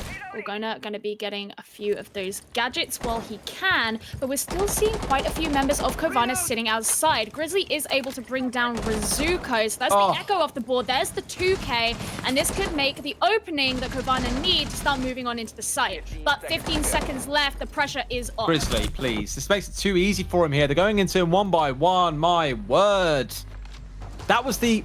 I don't want to say it was the most basic of mistakes, but because it wasn't. It was kind of a team-based play. I understand that. Right, someone's on the window. He's just killed me. Run out and shoot him. What's Grizzly's instant response? Okay, I've just killed someone from the window. Chances are they're going to tell someone, and someone is going to try and rotate on me. We haven't got cover downstairs. We know that the pulse is lurking around down there. Let's see what we can do. Well, they just run straight to the window. He finds himself an easy kill, and the other couple of kills, as you saw, were just heads peeking over walls or people being in the wrong place at the wrong time. A bit messy of an ending there, I think, from the side of Enclave, but otherwise, a welcome introduction to the map, dare I say, for the side of Qivana. I definitely agree with you. I think at that point, given that time was so low, Enclave really could have done more to ensure that they weren't going to be caught in that line of sight. As you say, at that point, they know where he is playing, and you kind of think, all right, well, they could just ensure that they're out the way, make a rotation that doesn't cross that window. But, you know, it happens. The round is over now. They are on even footing, having this 1-on-1. And then they're going to be returning back to this site. So clearly they feel confident that they can do it. They probably feel like they just made a little bit of a mess up at the end there, and that they actually know how they can handle this site. 10 seconds left before insertion. So, heading upstairs once 5 more. seconds remaining. We've seen last time round, it was pretty easy to figure things out with C4s and the intel until Grizzly popped off and did his thing from the window. So expect some kind of change to come through from Enclave here to be able to deal with that a little bit better. I imagine they want to try and deal with Thor a bit earlier as well, because although, yes, they caught him in the last round, he still did find that early kill onto, well, not early, it was more later into the round, the kill onto Rendy, which removed him from the board entirely. First scan is going to come out from the EE1D and look straight away. They buy this window. They know that someone's running there, but Gorgona loses that fight. And there is no one to take the trade with him. That's a free kill for runs. He can literally back away from this and not take any more trades if he wants to. This is exactly what he's going to do. Good boy. And now knows that he's given them a massive advantage at the very start of this round. But let's appreciate just how low his health was. That was a close gunfight all in. Peeks the window and Grizzly goes, you know what? I like windows. Last round was good. This round's good. It's another kill. Yeah, you really shouldn't be hanging around by the windows when Grizzly's on the board, especially not when you're runs and you've got 1 HP left. But the fact that he was able to get Gorgona so early is huge for them. We've said it so many times at this point, Derry, and we're still only on round 3, but Gorgona is just such a huge fragger for the side of Qivana. So it's certainly going to be very disappointing for them, especially as they still want to be looking for those black eyes and the yokai drones that are going to be situated around on the map. It's going to make it a lot harder too, as what we saw in the last last round was Thor did move from the service entrance to underneath Billiards, underneath Hooker. And if you don't have the IQ there to be able to figure out where all this intel is, that's going to give him a huge advantage as the team start to move in. May well do. It's all about the intel right now, and you can see that rotation drone being set up at the top of White Stairs, just so that corridor is completely covered and there's no potential flanks coming through from there. Grizzly is back on his favorite window, on that double window looking inside a Hooker Billiards. Manicrypt's got to be so careful, because remember last round, he got himself caught out here very, very easily with the head clip, and it wasn't really the most ideal spot to be in as a smoke player when your job is to be alive until the bitter end to try and slow the attackers down. 60 seconds left. First one's in. Now, the reason why he's putting that smoke on the ground in front of him, in case you don't know, is it does still go through walls, as you can see there. It means you can't plant in the default plant spot, but 2 kills come in, and Arctic has charged his way in. Access will find one into Grizzly, at least to bring some semblance of sense back to the team, but there's a plant coming through, and very smartly up on the table as well. Those C4s will not be able to catch him from below. Not that it matters, as there's only one left, and that angle is being covered by Rendy, who strikes back against Thor for last round, and Qivana take round number 3. A lot more confidence coming out from Qivana, I think, on that round. And I suspect at this point, Enclave are going to be thinking, okay, we thought we were confident on that point, maybe not so much now. So, kitchen service, back to the point, or the site, where they were able to succeed the first time round. But, you know, when Qivana realize which site this is, they may think, well, we know how you did it last time. We know how we're going to do it this time. You never know. Seeing that 6-pick come out there onto the castle instead of the smoke. Evidently, smoke not working out so much there for Manicrypt. And also having the Mozzie alongside the Jaeger is going to give Enclave a little bit more of that roaming prowess. And actually, we've seen Axis play very well with the C4 operators so far. So it's very good to see him sitting on one for another round yet again. It's just great on an Arctic there to be able to charge in and find those frags for his team, just to really get the ball rolling for them. Just double kill back to back. No trade coming through from the other side. We did see the 1 kill go across to Enclave, but it wasn't the one going on around that main firefight. So all that ground that was gained was just instantly theirs, and it was entirely on Enclave to start a bit of a push back from that point. What I do like here with the change they're coming through is, as you mentioned, they're bringing the Mozzie on side here. Now, they're going for this extended hold once again. It looks like where they're trying to do the whole of the lobby, making sure that's castled up, as you can see right now. Same spot once again for the 2 Goyo shields looking in towards that area. I'm not sure how I feel about this. This is a really, really aggressive hold where you're doing more than just the west of Sunrise, for example, which is normally an extended hold. You'll fall back to site pretty quickly. And not just actually on site itself, but everyone is off site right now. It's exactly what we called out about Audacity, was that Crazy just had the opportunity to sit and watch key angles they knew that were weak. And as soon as someone tries to rotate back through, it's a free kill. Well, that's interesting. I mean, straight away, Manicrypt's going to be going down. You mentioned being so far away from sight. That's why we saw the yokai just then be placed over in service entrance. But the question is, even if you do see the right enemies on that yokai drone, are you going to be able to rotate there in time before they've been able to eat your team alive? Obviously, having a member of the team go down so early is not a great place for Enclave to be. Gorgona has lost a lot of health, so he needs to play a little bit more carefully, but this gunfight be won. No, it can't for the side of Qivana. It will be Grizzly. No. And Arctic following as well.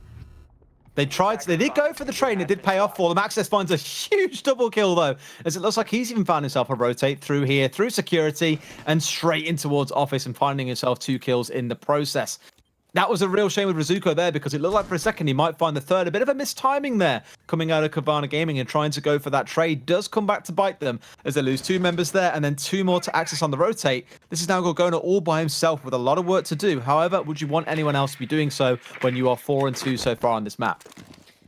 No, definitely not. He's going to have to play it a little bit carefully. And he does have plenty of time. That should be beared in mind. He's not really wanting for time, but half the round is over. But he's not going to make it any further. He does get caught out from Cool Vibes there as Thor gets that last shot onto him. And Enclave are able to take out the round. Really looking like they are the kings of the kitchen. They're looking pretty happy in there. They absolutely are. So 2 rounds for them and 2 rounds apiece. It's definitely like last map. Let's not forget when we were at 2-2, it's this exact point. Every single round from this point onwards was won by Crazy. Now, if you were to stack the chips in either side's favor, you'd definitely be saying Qivana Gaming are the ones to be putting the chips behind in this instance. But even in that last round there, it was more down to not watching the flanks or not having them covered, which I thought was quite interesting because the setup coming out of the defender's side of Enclave there, I said at the very start, is very aggressive and very widespread. I didn't really see how they would be able to hold all that ground at once, because as soon as the EE1D calls come in, that implies someone's been droned out. They feel they're in a weak spot where they can be caught from. Call the drone in, they can't move. They're pretty much as good as dead. But what they actually used it for was rotating people in from main lobby, where there was very little attention actually being applied by Qivana Gaming there. Rotated through security, found themselves 2 kills, and the whole round was blown open from them, including a pretty bad trade coming through onto Rizuko, who found himself 2 kills. So a very scrappy round for Qivana there on the attack, maybe not as structured as Coach Prophet King would like, but let's see if they can turn things around going in towards a different site here. Maybe that setup just caught them off guard a little bit. What I have to say I'm really happy with is how well Access has been playing, because we spoke about how Joe was the fragger for this team. We were worried about how things may be. In fact, Runs has been taking on this Jaeger role, and he wasn't the one playing the Jaeger before. He was always on Valkyrie or Mozzie before when Joe was on the team, while Joe was on Jaeger. And now with this slight switch up, Access has actually really been showing up. And I think if he is able to keep this up, he's going to continue providing a bit of an issue here for Qivana, who probably weren't expecting to have quite so much a threat from the gunpowder. They are just charging the way in towards Kitchen here. They must know that someone is in here, because they'll be absolutely right. This is a 2 versus 1, and they will come out on top of this one, but they're also low. Thor this time round manages to find an early kill inside of Kitchen as well. So that initial aggression coming out of Qivana was double back on by Enclave, and they will trade that out 1 for 1. So a bit of a bloodbath to start things off inside the first 30 seconds, but now things should settle down once again. Droning will resume, and a bit of utility will start being expended by the side of Qivana to start finding their way in. Grizzly will find a kill inside of Office, so they have managed to get control of both Kitchen and now looking in towards Office on the south side. It's very much what we saw coming out of Crazy in their game earlier on, where they're starting to kind of just tighten things up a little bit here and give less freedom to Enclave to play around. The one thing they've got to watch out for, though, is Runs, who's playing on the upstairs right now. He yet could be a huge factor in this round. Kick as well on the Zafir, just holding the other side of the map. Although it looks like he's going to start rotating around now instead of trying to get a different angle on. So far, not able to see anyone through those lines of sight. But Enclave have to at least be aware that he's going to be somewhere around there. Rendy, all the way outside, again, just trying to hold these angles and assist the rest of the team as they begin to move in. Great grenade coming through here as well. Should be an ADS on that side. In fact, doesn't manage to catch him out. Barely did anything from that one, but Grizzly will find himself a kill. Definitely having a game today. He is, and that was the plan almost going down from Amos there, but cancelled it at the last second.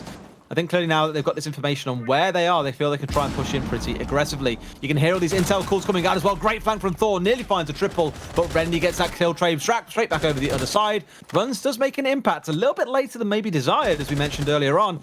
But now he knows that these last 2 are lurking around. The plant is going down. And on Coastline, the last thing you want is to be in a post-plant situation. This is going to be so tough for him to be able to turn around right now. Now he's going to have to bring down these 2 entirely fully healed up players with the Buck and the Nomad, both with fantastic weapons. Is going to make it very hard, and he doesn't know exactly where they are. There is a ping on the board, but there's only so much he can do. And with them both on other... Well, there we go. He's going to go down, but I was going to say with them both on other sides of the bar, if he walks in through that door, he's going to be caught out from one angle or another. He gave it his best shot, but wasn't enough. That was all too easy for Rendy as well. The bullet holes that were just in the side of the wall there. He saw the colours changing behind them, knew someone was pushing, and all he had to do was sit and wait. So well played once again by the side of Qivana. This looks like it might end up evening this half out at 3-3. Things not as dominant either way as I thought they might be. I did think this would probably be a 4-2, if not a 5-1 half coming through for Qivana. But a couple of rounds where we've seen Enclave play very smartly. Again, with that very spread out defense, worked out really well for them with the later round rotates. They've definitely given Qivana something to think about so far. And going into the half, it could be 3-3. Chances are we could find ourselves heading towards another draw if things carry on the way they've started. I don't know. I'm not convinced. We are going to Hooker, and that is the site that Enclave have really struggled with so far today. It's just, there have been a couple of times where it's looked like they've been playing well, but neither times that they've gone to this site so far have they been able to clutch it out. It's always been Qivana who's been able to get that at the end there. So yes, I think Enclave have been playing pretty well, and they have switched things up as well, putting Thor on the Legion now instead of keeping him on the Goyo. So they're going to be trying to slow those rotations instead of playing those more kind of static Goyo shields that we've seen thus far. But in terms of the likelihood of who's going to take this round, so far, historically, looks like it could still be Qivana. So wouldn't be too surprised if it is 4-2 at the half. We'll see how it plays out. Last time around, it was all entirely down to the magic work done by Grizzly on that window. It's Grizzly's window is what we'll be calling it for the rest of today. Where Runs is right now, it's Grizzly's window. End of story. That's what it's going to be known as forevermore. He's just dealt with it so well multiple times now, finding a few kills from the window, finding those trying to rotate onto him. He just knows how to play the window. Admittedly, you probably should at this level. Everyone should know if you're playing that window, how to play it, what to watch out for, where the runouts might come through, or in this case, the window peaks. But just the way that he dealt with it that time round was pretty masterful to watch. You know, window just doesn't even sound like a real word anymore. No, I've said window so many times, you lose it. No, Yeah, stop. no, exactly it's what not you a mean. word. It's not a word.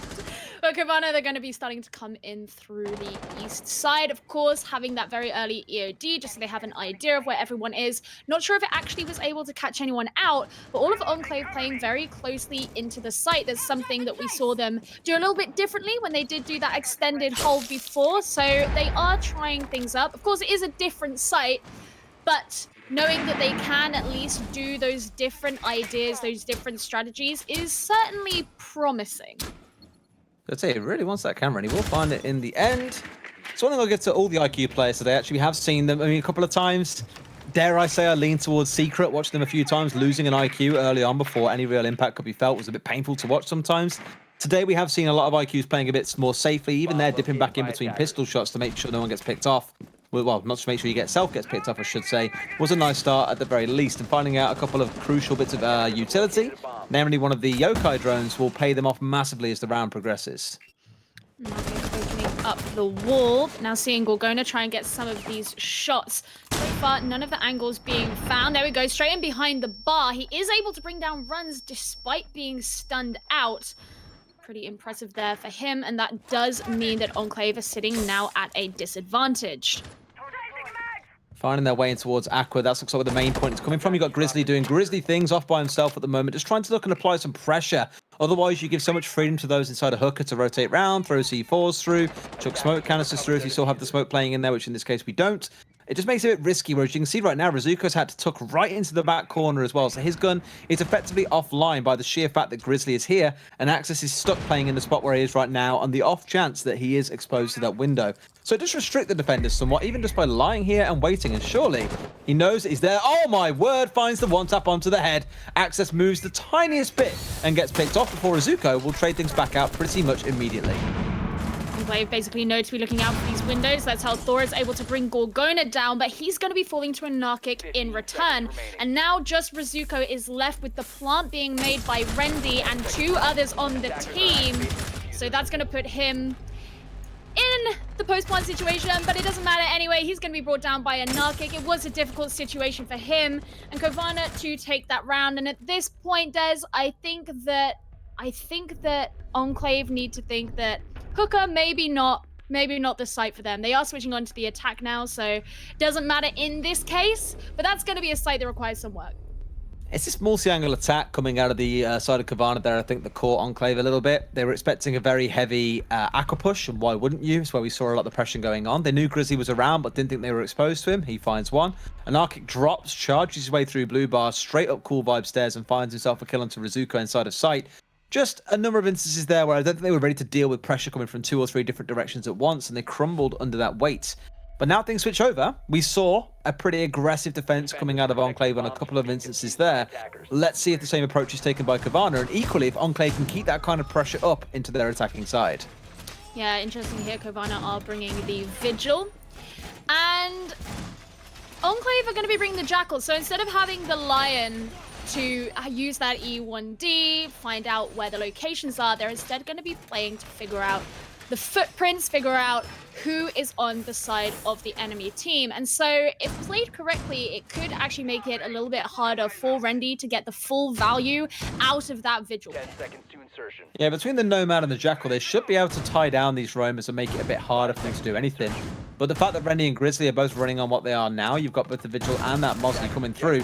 That's a lot of potential intel denial coming out against the attackers here, which might cause some upsets later into the round. So it's kind of this war of, you know, who finds who or who catches who out first. You're looking to those air jabs to do a bit of work to be able to slow down the rotations of someone like the Vigil, but the Jackal could be the real big play for them here to shut down the roamers. And in this case, one of them is gone already. Gorgona on that Jaeger, removed from Bomb play. located by attackers. Absolutely huge early pick. And now The this full is count, gonna guys? be when Enclave start to move in. Well, yeah, they're just being completely watched here by Grizzly. Is that still the full cam, or is that the... I want to say Okay, it is. he gets the run out. Defender has And been that's discovered. all he needed. There goes the That is drone actually the full as cam well. still up as well. Like, what? Yeah. Yeah. Hello? No, that's gone. You can't be careless. Maybe it's gone now. I was so confused and I was like, what the hell is that? Not when you're playing as a professional team competing in a tournament. You can't be leaving stuff like that up. There are memes about this. I can't remember the player. Don't be I the should know it. meme. Don't be It's the meme. honestly, coronavirus sent me into lockdown. I've not been following Siege much at all, but I remember a very, very important meme going around about a player who completely forgot one and found themselves getting tagged off the back of it. So you have to be so wary of where they are on the work that they're doing. Aren't repeating the same mistake though. It has now been dealt with early on upstairs inside of Aqua. I mean, I feel like the use of cameras and drones here has actually been pretty good, but not even necessarily because the droning's been necessarily impressive. The attacking team just haven't been doing all that much to mitigate it. They don't need to, really. I think they're happy for them to try and push and play like this. They know they've got the vigil on side. They know that the drones can't really achieve much if they're a pest down, for example. But look at this, actually. Grizzly's still got 2 of these pests in hand right now. I'm really surprised they weren't put down earlier on to try and block a common attack angle like Aqua, for example, and just slow the attackers down, because as it stands, well, Enclave is still free to push. They're still in the 4 versus 4. They're still in a comfortable position, dare I say. As C4 comes out on the wall outside, blows it out, and now he can swing round. Oh, you must be joking me. No way has he found an arc kick. But yes, he has. He's gone, and Rizuko will also die not too long after.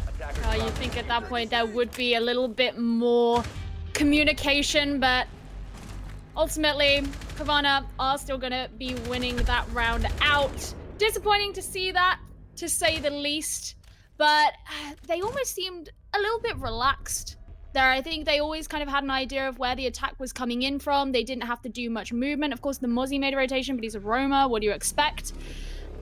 And it just seemed fairly easygoing. It wasn't too pressurized from them. They were just taking picks as and when they wanted to, really. You are right. Yeah.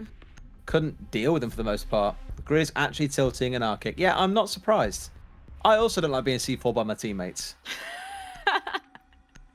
No, I agree. I also don't like being C4 by my teammates. Did they have 4 left alive at the end of that round? I want to say they did. Yeah, I think so, yeah, because there are a lot of kills that came out at the end. Yes, from for all basically everyone intents and purposes, it was a flawless round in essence for the defenders. You could argue that. Except for the team kill. I mean, in the stats, it Yeah, wouldn't but read that's that still way. a kill to your team. But in reality, we'll say a flawless round. Close enough. Unofficial flawless. It may as well have been. But now moving on to Blue and Sunrise.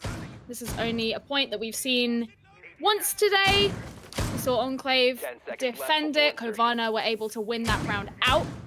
And even though this wasn't the point where we saw a lot of window play, it was a point where we saw, I believe this is where we saw that interesting extended defense. And I'm interested to see if Enclave are going to try and take as many angles as we saw Qivana do when they were on their attack. This is the issue, and this is what I mentioned about Enclave earlier on, that it kind of split. It tears me apart a little bit between the two sides, because I think if you're Enclave here, you say, yes, play towards the gun-based play, like you're still a team that's learning and kind of gelling together. You may as well play for the more gun-focused gameplay where the strategies aren't as important.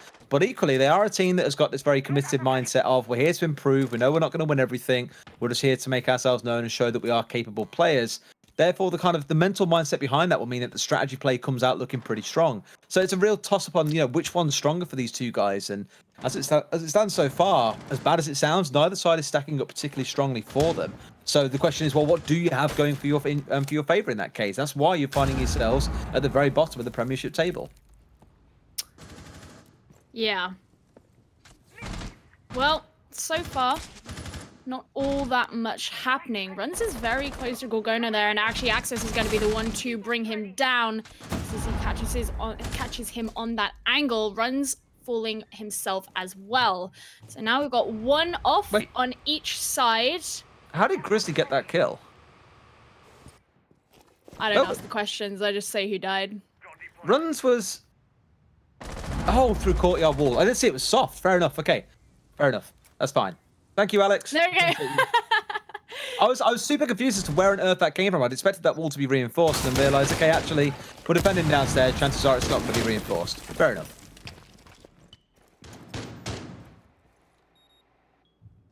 You've got to ask these kind of questions, Gio. That's all I'm saying. I'll be sure to ask next time. I'll text you. No, you ask it to yourself, and then you've got to figure it out for yourself. Oh, right. I ask myself game. a lot of questions, Des. I just tend to try not to say them too out loud. Randy's holding on to this angle here. He knows that someone's going to be coming down cool vibes, or at least he's expecting it. But question is, could Thor do that? Doesn't matter. He's going to be running back upstairs. Smart. And Randy's going to be falling down, bleeding out. It's going to be very hard to come and pick him up here, so he may be doomed. Yeah, you've got the attackers crawling all over this area like an ant's nest right now, so you need to be so wary if you are going to try and go for this one. Coming into a trade this side of the hallway. How on earth, Grizzly, with 11 kills, the most on the map, have you not landed those crucial shots? That TCSG, so much talk about how useful they are. It's not much more use if you are dead. Rizuko finds that kill, and Enclave in a spot now where it is a 4 versus 2. Rendy still down and out, down but not out here. This could be a brilliant spot for them to play into. And look at this, even an Arctic doesn't want to turn around to get him back up because they know it's coming down to these final 10 seconds. In fact, he was more of a drone for his team there because he's going to find out what's going on and let them know what was happening. The push came through, still manages to find the trade back on the other way. No Plank coming down, knows the final one's on cool vibes, but not quite to be the case. Thor will find that kill, and Enclave will take a round at the very least. Yeah, finally able to get that done. Yeah, it seemed very kind of... You know, obviously leaving the Valkyrie there was nothing much they could do. There were just so many attackers around that area. And it's nice to see. It's nice to see Enclave actually being able to set themselves up like that, where they can provide that pressure. In the end, they didn't even, unless I'm mistaken, they didn't actually even place the diffuser down. They just did it by kills. So... It was nice to see that it's being dragged out a bit. 5-2-3, but of course, just a couple of rounds away from Qivana being able to take out this entire map. Enclave still need to pick it up a little bit. Yes, yeah, there's still work to be done, but they still have those 2 chances here. Don't forget, Qivana, win 1 more round. So, see, I can't Got help... something else on the brain right now. There is something else on the brain right now. We'll call them Corona for all it counts. Qivana, they're the one we're speaking about. They're in a round where they've still got 1 more round to loot, 1 more round to win, and they have a draw guaranteed at the very least. Not super ideal because you're looking at 2 wins in these final 2 weeks, but at the very least, you know it's not going to turn into a loss. Enclave, though, have got to repeat the success that they saw in previous rounds to make this one work out for them. And the success in that last round was a very heavy focus around that northwest side of the map they pushed around. Hooker, they took control of the downstairs inside pool entrance. That was where a lot of their play came from. The one really cute play they made was when Thor was on cool vibes and managed to get the Jackal tracker on the downstairs, knowing someone was near kitchen, but didn't want to push down on the full expectation that someone knew they were being tracked. All you have to do is get someone to watch the angle in towards him and you're pretty much safe. So what did they do? They said wanted to pool entrance instead and say, tell you what, take the long shot. There is someone playing inside a hallway corner by the couch. Someone did that and found a kill from inside a pool entrance. It's the small, cute little bits of team plays like that that can really work out for you. One thing that will work for Qivana here and give them a massive swing towards victory is Grizzly with that perfect run out, bringing down access. And what's that gone, Gio? It's the IQ. Fortunately, there's no Echo. Fortunately, there's no Valkyrie, but it's still painful to lose that so early on. Yeah, you really don't want to be doing that. Not quite going to be able to get this shot is Grizzly, so he does just move down to make the rotation downstairs. Doesn't want to be caught out in that line of sight himself while he knows someone else is hanging out on the rappel outside of that window. Narkick, deciding, okay, he's going to move one of his pests, take it elsewhere. And for now, members of this team are just trying to hold on to some of these angles, as it looks like Enclave are not making so much of a rush to move on into the building just yet. Gorgona knows where some of this gunfire is coming from. He's got to be careful because of this Goyo shield in front of him. We have seen so many casualties be caused by things like this. A little bit too late on being able to make that peek, though. Yes, I think they've actually started to move themselves. That is the defenders over towards the east side here. Then that's where a lot of the pressure is starting to come from. Just want to make sure they've got this held down.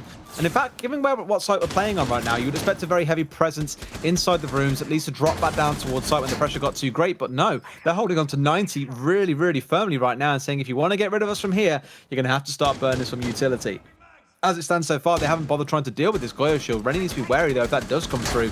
about what happens next. It's the intel that he's feeding back to his team right now, however, that is no doubt the most useful, because Anarchic, let's not forget, is playing at the bottom of Cool Vibes. If someone tries to rotate down from here, well, it's going to be a painful experience. It certainly is. He knows that there's members above him who are looking to come in through Hooker. Although it looks like Manicrypt's not, he's sitting on a drone, he's not making any kind of rush to move in, he's just ensuring that top is clear, but runs so close. He does get taken down by Anarchic though, who still has control of that downstairs area. Grizzly is going to be falling, however, and Thor also having to move because of the smoke.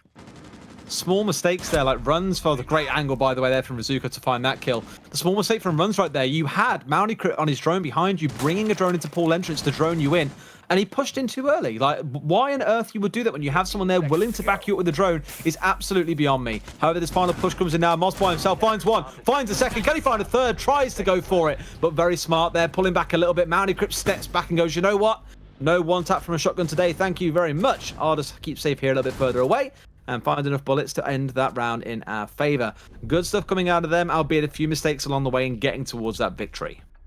We were talking about how Enclave are going to have to do a bit of work if they want to even things out a little bit more, and it's looking like right now they're being able to put that in, and even if it's not because they're having really decisive attack rounds, they're able to clutch things out at the end, that's still just as valid. When it comes to the scoreboard, that is still just as valid, and those are also fights that the members of Qivana don't want to be losing. If you want to be proving yourself as a team who can frag and a team who can outplay these other teams, and they have had some fantastic games so far this season, in those scenarios, they shouldn't be losing out on those gunfights. Absolutely not, but these things happen. And as we saw it blow down there, well, what happened, it absolutely did. 5-4 now for Qivana then. Enclave suddenly one round away from pulling this back to a draw and potentially giving themselves either the second draw of the season or their first victory. There's still 2 rounds to get ourselves anywhere near that point. And even in that last round, this is where there's some concern for Qivana, I think, is that Enclave made a couple of crucial mistakes, like I mentioned, with runs pushing in, with the drone behind him rather than in front of him. A couple of seconds difference there would have been a kill without potentially losing a man. They still managed to win the round. So Qivana need to do more here, even with that run out at the very start to find a kill. Enclave managed to make it work. There needs to be more coming out of Qivana, I think, in the middle of these rounds to disrupt Enclave and stop them feeling so comfortable. And one of the reasons why they have been allowed to feel comfortable is because they've frequently lost a member very early and end up playing with just 4 of them. And that's something that they do need to be watching out for, is they can't really afford to be losing people like that. People like Gorgona or Grizzly or whomever it may be who ends up going down. Now we're just seeing drone go in as Ren's holding an angle, but instead he's going to be heading on upstairs. You can see the ping on the map 24 meters away. So they know the general idea of where people are, but they just want to be getting in these early angles. Not quite able to get anyone just yet, though. I'd say I want to see runs getting rid of the shield nice and early. They just burnt every... Why did he burn double? No, he didn't. No, smart boy, smart boy, smart boy. He burnt the concussions and then got the impact coming out to get rid of the shields. That was the right play to make. Now the whole room is on fire. Everything is burning around the defenders, but there is nothing to fear, as of yet, no one has died on their side. Enclave doing the right things, though. We've been keeping a very close eye on the drone economy for the most part today. Only 2 drones down, about 1 minute and 15 into the round is definitely not a bad spot to be in. That being said, there are only a few of them out on the map right now. Of the remaining 8, there are still 2 away inside our pockets. Now, you're seeing the defenders be a little bit more spread out, with Grizzly kind of very close to the courtyard. Yeah, very likely he's going to be looking at his cameras, but also trying to hold some of those angles. But Enclave looking fairly close together. And it is something that we have noticed in their playstyle across the season, is they do better when playing close together. But it is something that Qivana should be aware of. Yes, they might want to try and, you know, rotate around, get some of those flanks. That's why you might have the Valkyrie around there. But so far, I mean, we've seen they're not always guaranteed to win out those fights. Yeah, it's the same as you saw from Audacity earlier on. Like, when you're a bit unsure as a team, you will play closer together. If someone dies, it's a lot easier to fill the position. You're more likely to find a trade. The weakness being, of course, you can't apply pressure from multiple angles and can find yourself getting torn apart if you're not careful. C4 comes sailing over from Rendy, and Thor, down behind Blue Bar, will find himself caught out entirely there. Grenade comes flying through. Rendy, not too far off getting himself blasted to bits there, but not quite to be the case. And you say it yourself, Gio, Grizzly with a wonderful flank completely shuts Enclave down. And this is why when you're playing as a group, you should absolutely have at least one of you watching these crucial flanks. You've even got a Nomad on side, and he still manages to get away with that. That is unforgivable in this instance. Well, that was that positioning from the Valkyrie that I was talking about before. Yes, he had a look at those cameras, and he was able to sneak up around them. Now it's just Rizuko left on the side of Enclave. And if he doesn't clutch this one out, then the worst Qivana can do today is a draw. And that's a very high-pressure situation to be in. But it doesn't look like things are really going to be on his side. 3 seconds left. He's just trying to play out his life a little bit here. But Qivana are going to be taking the round. Better time to have a chat there as well, I think. Yeah. It's really not looking so hot for them right now. That round. Current events.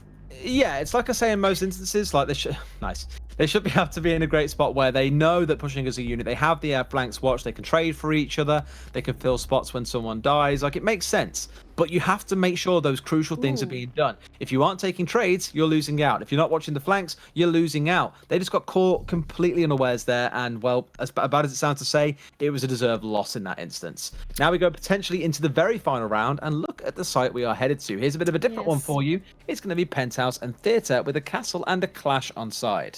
That was what my ooh was for. I was just thinking, well, Qivana, they know that this is the round that they need if they want to win this one out, and where better to go if you want to throw off your enemy, if you think that they may be less prepared than you are, take them to the site that no one ever wants to go to. Obviously, bringing out that clash, he has seen some time away from not just pro play, but just any kind of play. They had to take her out of the game for a little bit. She's back, ready to be back in action.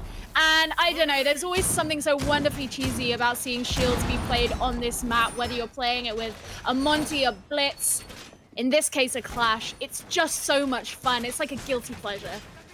I like how many rotations they've already started opening up here as well. You can see this one in towards hallway, one straight inside a bedroom. So their ability to get on and off site here is going to be incredibly quick. And that castle wall going down right there on the wall in towards VIP probably looks a bit strange at first glance. A lot of it is just down to covering off angles and making sure it's safe to use that rotation without getting picked off. We've seen things like this being used on maps like Villa, for example, when you want to be able to rotate in and out of master bedroom. It just made things a little bit safer for the defenders to play around, and as shown by Alex there superbly, there is that reinforcement on the double door inside a hooker as well in towards hallway. That means the angles that they can hold down here are now effectively useless unless they are willing to send someone around there to deal with those early on. But when you've only got 5 bits of soft destruction on side that can deal with them, it's a big risk and a big investment to be dealing with all of those that way. Well, this is where we're going to have to see a lot of droning coming in from Enclave, because they need to know exactly where everyone is. This is going to be a site that they are much less prepared for. Already, drone going down. And if they end up losing them early, they're going to be flying blind. And that's going to be a very difficult situation for them to be in. It's like Grizzly maybe... I was going to say preparing to do a run out, just getting rid of a drone right now and holding onto an angle, but isn't going to go the full risk, and instead just putting up one of those castle barricades as he leaves and heads, well, I was going to say down cool vibes, but he debated me. Have they changed around that castle barricade potentially? I think it's been removed from the hooker doorway now. Oh, sorry, the billiards doorway. And they put it instead on that one that you saw a second ago, so maybe wanted to actually play around that area instead, I'm not sure. But quite a spread defense coming out of Qivana so far, and you can see how Enclave maybe are a little bit unsure this round compared to others. They're still walking the way around the map. They're still repelling in. They're still trying to decide exactly what the best play is right now because they're just not sure. And that's really what Qivana are going for here, you know? At the very least, it burns a lot of time down. Another drone just lost there for the side of Enclave, but it burns so much time down that by the time the Enclave even managed to make it into the site, they're forced into these gunfights. They're forced into this situation where it makes it very hard for them to plant, even if they've managed to make it that far. That Goya shield going down isn't going to help them all that much as the room does end up on fire. And obviously Rendy here holding on to 90. It's going to make it very difficult too. Rizuko will be the first casualty of the day, or of the round, I should say. And less than a minute remaining, it's looking like it could be quite difficult here for Enclave. It's an interesting setup coming out of Rendy as well, where he's got the shields covering both sides here. So he can watch the entirety of 90, both south and off to the west if he wants to. Really slows things down for the attackers because they can't take over VIP in this instance. You had the Clash playing inside a Hall of Fame, just watching and waiting anyone to dare try and push through. So they can't take VIP that way. They can't take it from the hallway. Everything is just very rough. Now we are going to see a push start to come through from the side of Enclave right now, but Grizzly's going to find one kill. Almost a second comes through. It will in the very end of it. It manages to make that work. Axis is the one who comes away with the kill, but down to 10 seconds. He's got the diffuser, but they've still got 3 to deal with, and that Clash is still alive. C4 comes through. It's a beautiful defense coming out of Qivana right now. I don't see a way that this round gets won. They know it's going down that way as well. We'll find a consolation kill, but that is going to be the round ended out and the match taken by Qivana. Oh, what an absolutely fantastic way to end it out. They really confused Enclave at the end there. They threw them off course. They made it so hard for them to push in. You said it before, that setup from Randy in hallway made it very hard for anyone to really challenge those angles, let alone move down 90 and move into VIP. And it was just a fantastic, going out in a blaze of glory almost. Just a great way to end the map. Yeah, a great game overall as well, guys. Actually fairly close there. There was a couple of really squeaky bum time rounds, I'd say, that definitely had my heart pounding. What a matchup. What were the key takeaways for the both of you there off the back of that best of one? I think we saw very much the same sort of thing that we saw from Audacity earlier on, where, you know, pushing as a group works. But if you're not getting the fundamentals right, like watching the angles as you push through, you're going to get yourself caught out. And for me, it really epitomized itself on the attack as well, when they were trying to get runs down inside a pool entrance. Crypt was just behind him with the drone, and there was no call to say, just wait a sec, I've got a drone coming to support you in. Runs, walks in, and gets shot because he has no idea where the defender is in that instance. It's the small things like that in Enclave that still look very, very messy. And maybe this is what they need to work on as a team here, has been looking at the team play. Very tough when you have a lot of changes constantly going on, but as two of the original players, well, you would be expecting Mauni and Runs to have a bit more coordination between them. Yeah, I think you kind of hit it there. I think vigilance is definitely something that needs to kind of be improved upon, because not only you had, I mean, there's really little mistakes like not shooting out the camera, but also things like how Qivana were always able to get those angles in from the windows, which is something that you should be aware of. But I think on the other side of things, one thing that we've learned from this matchup is maybe not to just assume that the really good players are going to always pop off. Gorgona did not have a great game today. It wasn't terrible, but he was being caught out in a lot of times, more so than he should have been. A lot of the flack was picked up by Grizzly, who is someone that we did point out as being a great player for this team, but it does mean that somewhere where we thought a lot of the strengths of a certain team were gonna come out from actually didn't end up happening. Yeah, not as much Gorgoning as potentially first suspected going into the game. I mean, in the flip side of things, though, obviously for Enclave, it was a good run. And they have a nice little benchmark here they can build off. That's the benefit of obviously competing in the Prem. So much information could be had, as you were saying, Derry, in changing up those setups and being able to work on the little things that are definitely fixable. Watch that VOD, be able to delve a little bit deeper. It definitely seems like the core mechanics can be tweaked and be fixed going forward. There's always things that I think you can take away from any game like this one. It was a bit scrappy, I think, from both sides at times. Some rounds are really well executed. I really liked the execution, that final round there, coming out of Qivana in terms of how they defended Penthouse and Theatre. No team likes to go there. No one plays it. The only time you really see it is inside of Ranked, but they made that look like it was something they played countless times over. Enclave probably a little bit lost there. Haven't really had much prep towards that side. Did get caught completely off guard by it. I mean, there is always...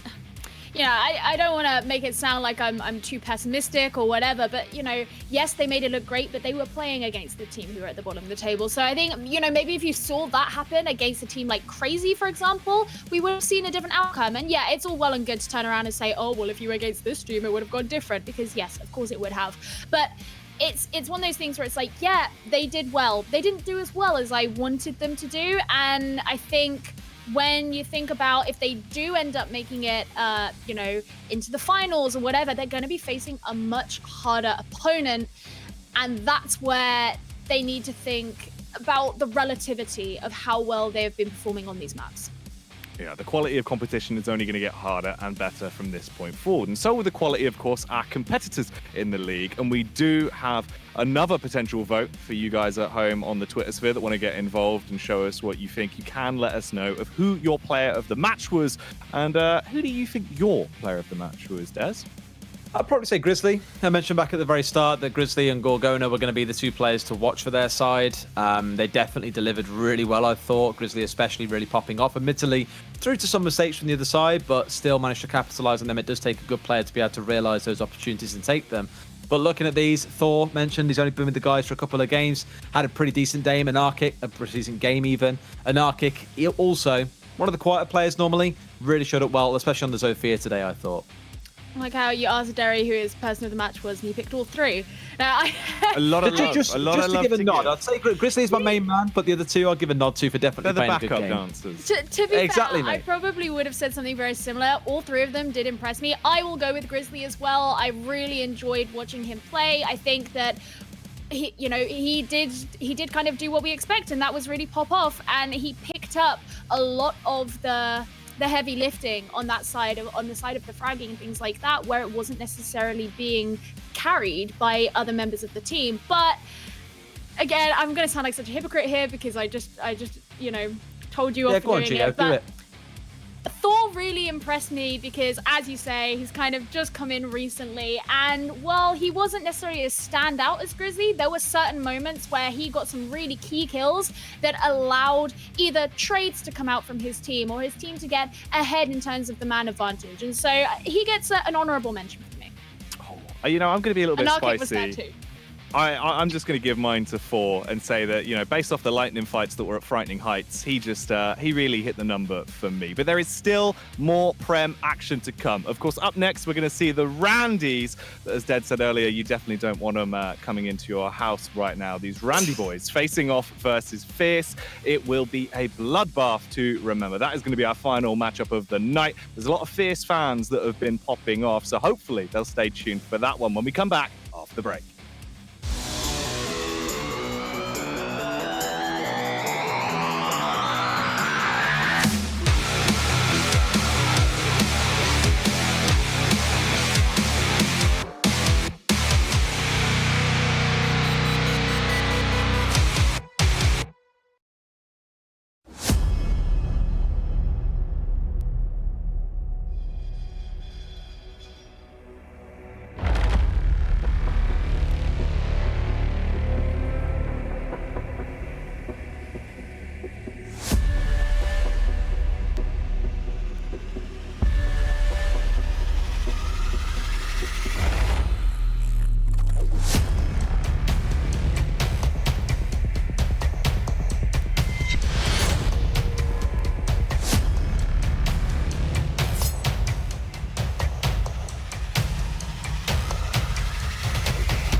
And welcome back, Siegers, as we look to continue on here with the final matchup of the night. In for potentially a little bit of a treat here, with a known quantity in Fierce facing off versus a squad that can be a little bit rambunctious, a little bit hard to predict at times, of course, Randy's. You might even call them Randys, literally by name, by definition of their playstyle. It can be a bit random, it can be very erratic, but the problem is when they get on top of you, things can hurt. Especially looking at players like JTC, Keenan, Weston, in fact, all of them, I'd probably say, have the opportunity in some weeks to really pop off and make teams look a bit silly. Now, you are against Fierce, who, as I mentioned earlier on in the broadcast tonight, they're a team that has been coming together more and more as the weeks have gone by. They've looked increasingly promising. This should be a game that Fierce should win, unless Randy's just completely outfrag them, and that should not be something that's happening at this level for a team like Fierce. Yeah, I think something really worth noting about these two teams is they are right next to each other in the standings, but there is actually still quite a disparity in their own win-loss records. Randy's are sitting there at 2-1-2, so they have one draw, and Fierce are sat there at 4-0-1, so they have 4 wins. They have twice as many wins as Randy's do, and yet they're right next to each other. So it is going to be exciting because from a seeding perspective, it's going to make a big deal. But actually, on paper, Fierce look like they are way more set to win this series than Randy's are. Yeah, that's the thing, right? In theory, there's potential here that this actually could be a bit of a bust-up between the two sides, but that is going to come down to the players to be able to swing that hammer and turn the pendulum, and who will walk away as the winner. So who are we keeping our keen eyes on as the star players from either side here, Des? I think really if you're looking at Randy's, then the player that I would have said would have been the standout one for them would have been No Thumbs. He's a guy that coming into this season had a questionable history in the Prem. I'd say he wasn't really the best fragger before. I used to set the mick out of him for going 007, for example. But back in week 1, he went like 10-1 in their first game, and I was like, who is this guy and where on earth has he been all this time? Where is the former man known as No Thumb? So he's not really a player looking out for. So you're looking towards someone like Weston, I'd say. Shotgun hero, as I like to call him. On the other side for Fierce, though, you're probably looking towards someone like Tyrant. This guy has got one of the best KDs in the entire of the Prem. Absolute fragger at the best of times. Really someone that can pop off and run away with the game if you give him the time and attention.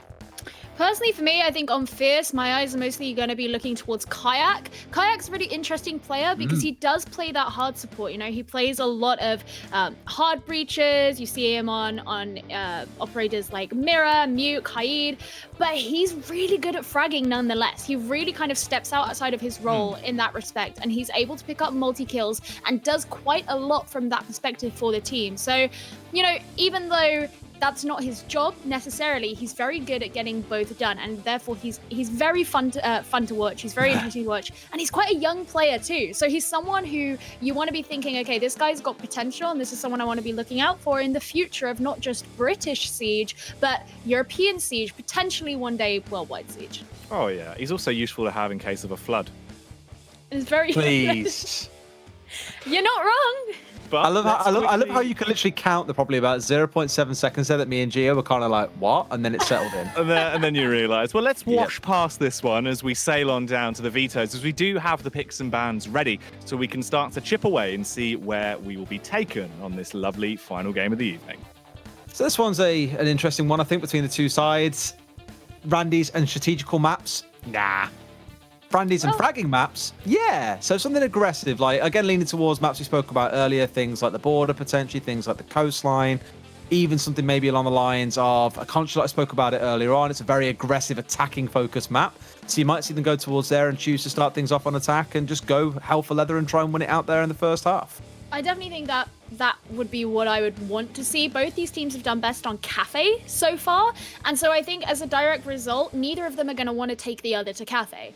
And so I think when you kind of remove that and you eliminate that from the options here, you are left with wanting to go to those more frag-heavy maps. So I don't know. I don't have a specific one in mind that I specifically think that we should be going to.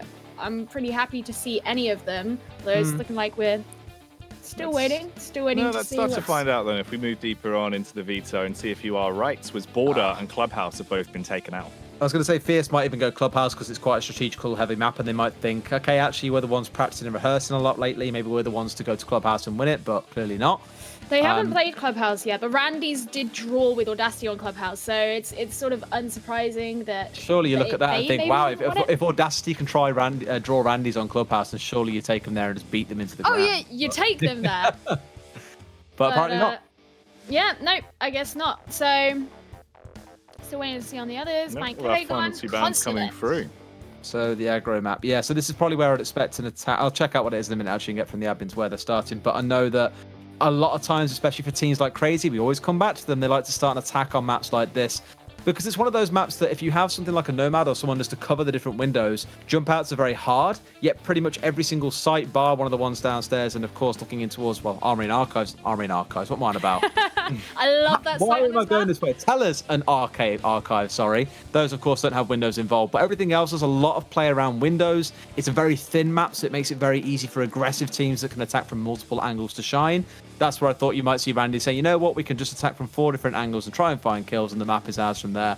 But again, we'll find out where they start. Randy's lost on Consulate to Qivana, or the Burning Foxes as they were then known. They lost 4-7. So it is somewhat of a risk for them to be taking Fierce, a team who are arguably better than them, to a map where they already know they haven't had a great time with a team who are lower in the standings. Fierce haven't played on Consulate so far this season, so that's still a bit of an unknown. And I want to kind of go back to a point that I think I made when we were going into the first series today, Des, and that is that if you haven't played a map so far this season, there's probably a reason why. And so it could be that even though Randy's did have a bit of a tough time when they were playing against Qivana on this map, Fierce have specifically avoided it. Well, what we can do as well is look to see what the viewers at home are thinking this game is going to swing towards. Of course, we do have our online Twitter polls, and as you'd expect, quite heavily in favor of Fierce, with 78.6%. Only 19% believing in the Randy boys having a chance in this one. Let us know on Twitter, of course, at ESL UK and all of our social media channels. But between the two of you in this channel right here, who do you believe is going to take it? All on board the Fierce train, I'd imagine? I would give it to Fierce. Generally, again, the prep that we've seen going into it, the only issue with them is inconsistency sometimes can creep in, especially after they had the bit of a downward trend in quals, CL quals that is. So Randy's have a shot, but I think on paper you definitely give it across to Fierce.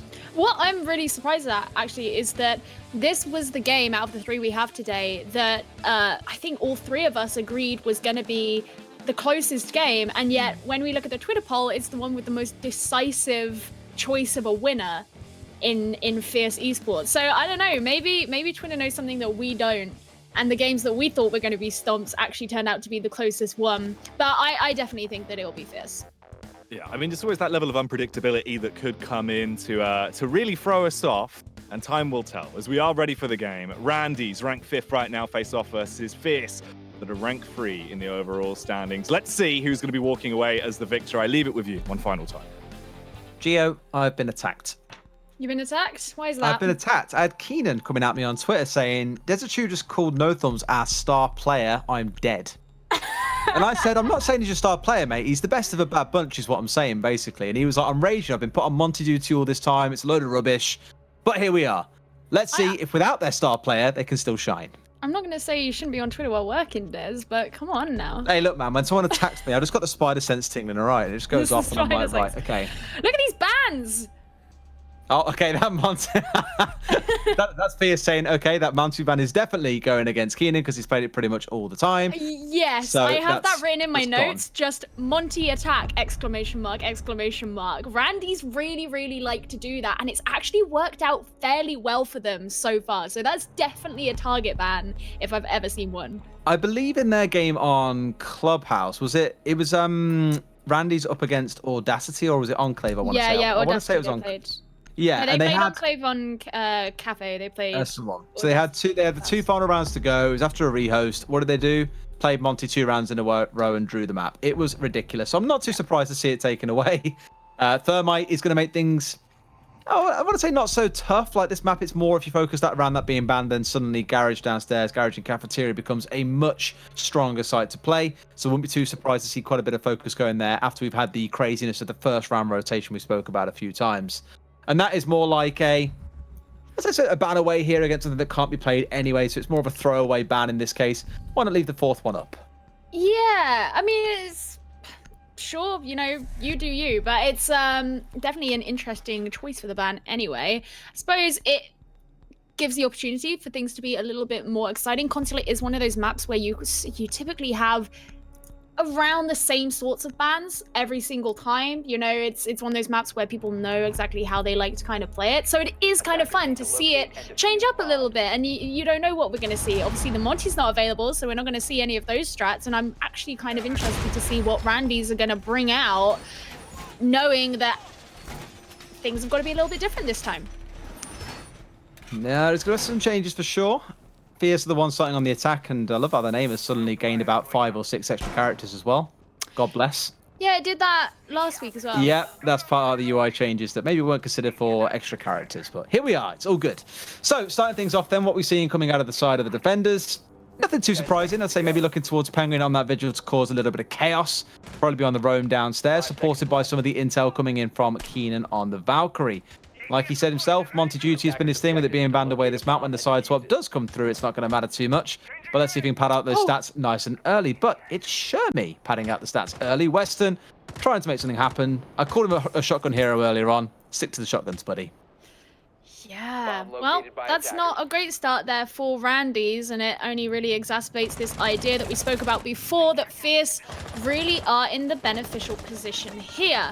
Going to be watching out these windows again, but using the bomb as cover. That stun grenade will not be too much of a threat here for the Legion. Down goes the drone, but Execute is going to be taking some damage in the process. Tyrant also going down to the C4.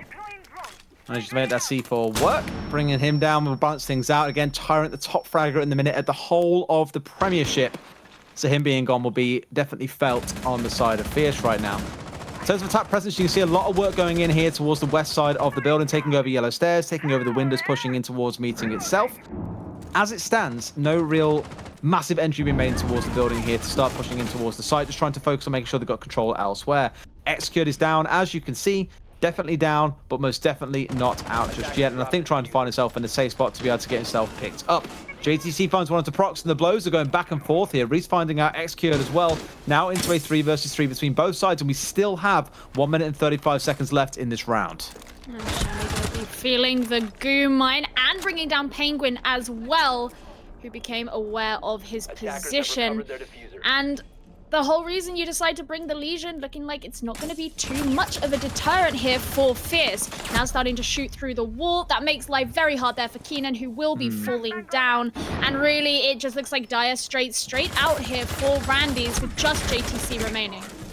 All these walls being soft as well. These ones here in particular make it so risky because you can get pushed around an awful lot. That grenade almost finding a kill, but not quite to be the case. And Fierce will end things off as they started, with Shermie finding the kill. Really great and very decisive round there for Fierce. They didn't really hang around. They didn't worry too much. They were playing aggressively, something we kind of expect from them. They are good at taking gunfights. They're good at playing aggressively. It's something that they have shown all the way through, not only just the Prem season so far, but they also showed it in the CL quals when we saw them playing in that too. But now the defensive site is going to be taken down to Cafe and Garage, which, fun fact, Des, this is my favorite site in the entire game. And why is that, Gio? I don't know, it's just cool. There's got to be something specific about it. Is it the way it's played? Really is it the layout? Is it the paint on the walls? walls? That's also great. I love the color yellow. I actually don't like the color yellow very much at all. I really enjoy watching the defense be set up on the garage door and just seeing how different teams decide to approach that. Obviously, very standard for people to go in and with the hard breacher on the outside, but the use of the vertical play as well, I just really enjoy. I think it's a really fun site. And it's a site that I get mad when I see a bandit brought instead of a Kaid, but we are going to be seeing a Kaid today, so I'm not going to get mad. All right, that sounds like a good outcome. So we are going to see the electrification coming through, as you probably would expect. The interesting thing we're not seeing here, of course, come through is the Thatcher. Not really any massive need for it, I want to say. The plan here more for the side of Fierce, I would expect, is to use the soft destruction they've got to get upstairs. They have the block on side. They've got the Zofia if they need it. Take control of Piano and safely open up the wall from there if they need to with the Hibana. All that's all good come through instead, looking down to the hatch inside of Bathroom. So a couple of options here for the attackers, even though that Thermite has been banned away. Yeah, and of course, as you say, not a huge need for the Thatcher. So if you can get the IQ into Piano, open up the floor, you can get rid of the electric core that way, and then apply pressure onto those below. The Mozzie is actually upstairs for now. So it's going to be interesting seeing how he decides to play that, especially now Vigil has rotated back down. So far, not seeing anyone. Just seeing if he can get some of those peeks through the wall. Shermie, once again, going to be getting the first kill of the round, this time onto Penguin. It's a start once more, bringing down the Vigil, most important as well. We know their own capabilities and the awkwardness of trying to deal with someone like that when you can't see them on the cams. Good teams do tend to rely on intel quite a lot, so Fierce probably breathing a slight sigh of relief knowing that he is now gone. But immediately, let's look at the spread here as well. This ground floor almost entirely taken over by the attackers so far. I don't know if they're aware that JTC is playing on the top floor right here. You can see him lay down, watching in towards Visa stairs, I assume. Got to be careful that no one tries to rotate up there and gets themselves in a spot of hot bother. He's going to have to make an impact later into the round at some point, I imagine. That hatch being open does mean that he can threaten in towards Piano. But as the attackers here, they should be keeping an eye on what's going on around that hatch and being aware that someone might try and rotate onto them. And they said at the start of the round, this is the plan. You get above, take control of Piano, open things out. They've lost all of the ex-Kairos there. Not watching that wall, clearly didn't hear the electrification go down. And now all of their hard breach has been removed in one. That means they're going to have to do things now by pushing very aggressively down yellow stairs, or instead trying to push from the east side of the map. Oh, that was a very big misplay there. Overconfidence perhaps from Fierce. We did see Prox and Kayak working together so that he could time using those X-Kairos. But the fact that he put all three down instead of waiting to see if it was going to get tricked, very disappointing. But now out come the trades with both Execute and Kayak falling. And that's going to lower the number of members on the board. Although Randy's are going to get a couple of kills on top of that. Well, JTC dropped down there and did find himself a kill inside of Piano. However, that was a momentary problem for the side of Fierce, as it was immediately traded back out as well. Prox will find one onto Keenan, now into a 3 versus 1. Weston, the last man left alive. No electro cores on side, and no claws of his own, apparently, to strike back at the other side. Prox taking those final 2 kills, and Fierce take round number 2. It did look like it was going to be a bit harder there for the team after what happened with their hard breach, but they were still able to make it work for them. And also applying the air jabs to the yellow stairs at the end there just gave them that extra security that they required in order to finish off the job. Now, just waiting to find out what site that we're going to be going. Okay, going back to Cafe and Garage. So evidently, Randy's feel confident that they'll be able to make this work again, bringing up a completely different lineup though. The Kaid once again, but this time with an alibi and a mirror. Make things a little bit harder, a little bit more pressurizing for the attacking team to deal with. Yeah, the mirror especially here is going to make things a bit tougher because, well, I say that because mirror just by nature makes things tougher because there's more intel for the defenders that you cannot oppose as the attackers. But in this instance, we saw Randy's playing very deep, quite far back, quite a lot anyway. They were sunk quite well inside a cafeteria, inside a small office. And if that's where they're going to be sitting now, except with mirror windows instead. But there wasn't a wall going on towards the garage door at all. It wasn't even opened. All the play instead came upstairs on the ground floor looking in towards Piano. So what you probably want to see here from the mirror is a lot of setup coming inside a bathroom and just making sure this first floor can be held down very safely and that there can be no real opposition from the other side.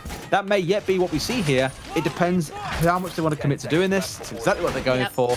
Wouldn't be too surprised to see both mirrors getting used in here to give themselves full visibility of what's going on this floor. Yeah, I was going to suggest the same thing, set up inside a bathroom, especially as we saw such a lot of work be done by Kayak coming into Piano on the last round. And so the fact they know that Fierce really utilized that room to be able to get one up on the team, that's really the room that you want to be watching out for. With those extra reinforcements there that will help keep the mirror safe, especially as the other members of the team are going to have to be elsewhere and not completely sitting here with the mirror to be able to hold her back. Proc's going to be the first one to fall. It's going to be very difficult not having the Hibana there. Someone else is going to have to pick up the diffuser, but it also means the garage wall is really going to struggle to be opened. Yeah, that war has been put to bed very quickly here, because even with Weston still holding on to an electro core for a repeat of the last round, once that Hibana's gone, well, there are no more hard breaches left. There's no Maverick on side, of course, as you can see. That might be in banned away. It means that, again, like last round, it's going to turn into a bit of a war in other areas of the map and in trying to take control of this ground floor. So this does mean, sorry, in the basement, we are now going to see quite a fight going on over the ground floor, because you can see the drones starting to roll in. The mirror has been identified. Now they know they've got to pinch her out of here. They've got to be able to close. Oh my God, I was going to say, you've got to be able to go for a good team play to get rid of her, but a spray through the wall straight into a headshot will do more than enough, and Xcure didn't stand a chance. That makes you wonder if perhaps Randy should have set up their reinforcements a little bit differently to try and prevent that from happening, but right now, it doesn't entirely matter. Fierce are already in. Now, he's losing one of his drones, but he's going to start making his way into holding an angle here onto yellow stairs, while Shermie holds the hatch here in the lobby. The fact they've got control of piano means they have all this vertical control if they want it, but JTC, just like in the last round, has been left ignored otherwise, meaning they can't take control of piano, they can't take control of downstairs because they can't open any hatches. This space seems very, very tough. Opening himself a bit of a rotation here, hoping to find someone, I think. Drops down, but they were watching the angle this time round. Fool me once, shame on me. Fool me twice, shame on you. Whatever the other way around that saying goes. Who cares at this point? Yeah, something like that.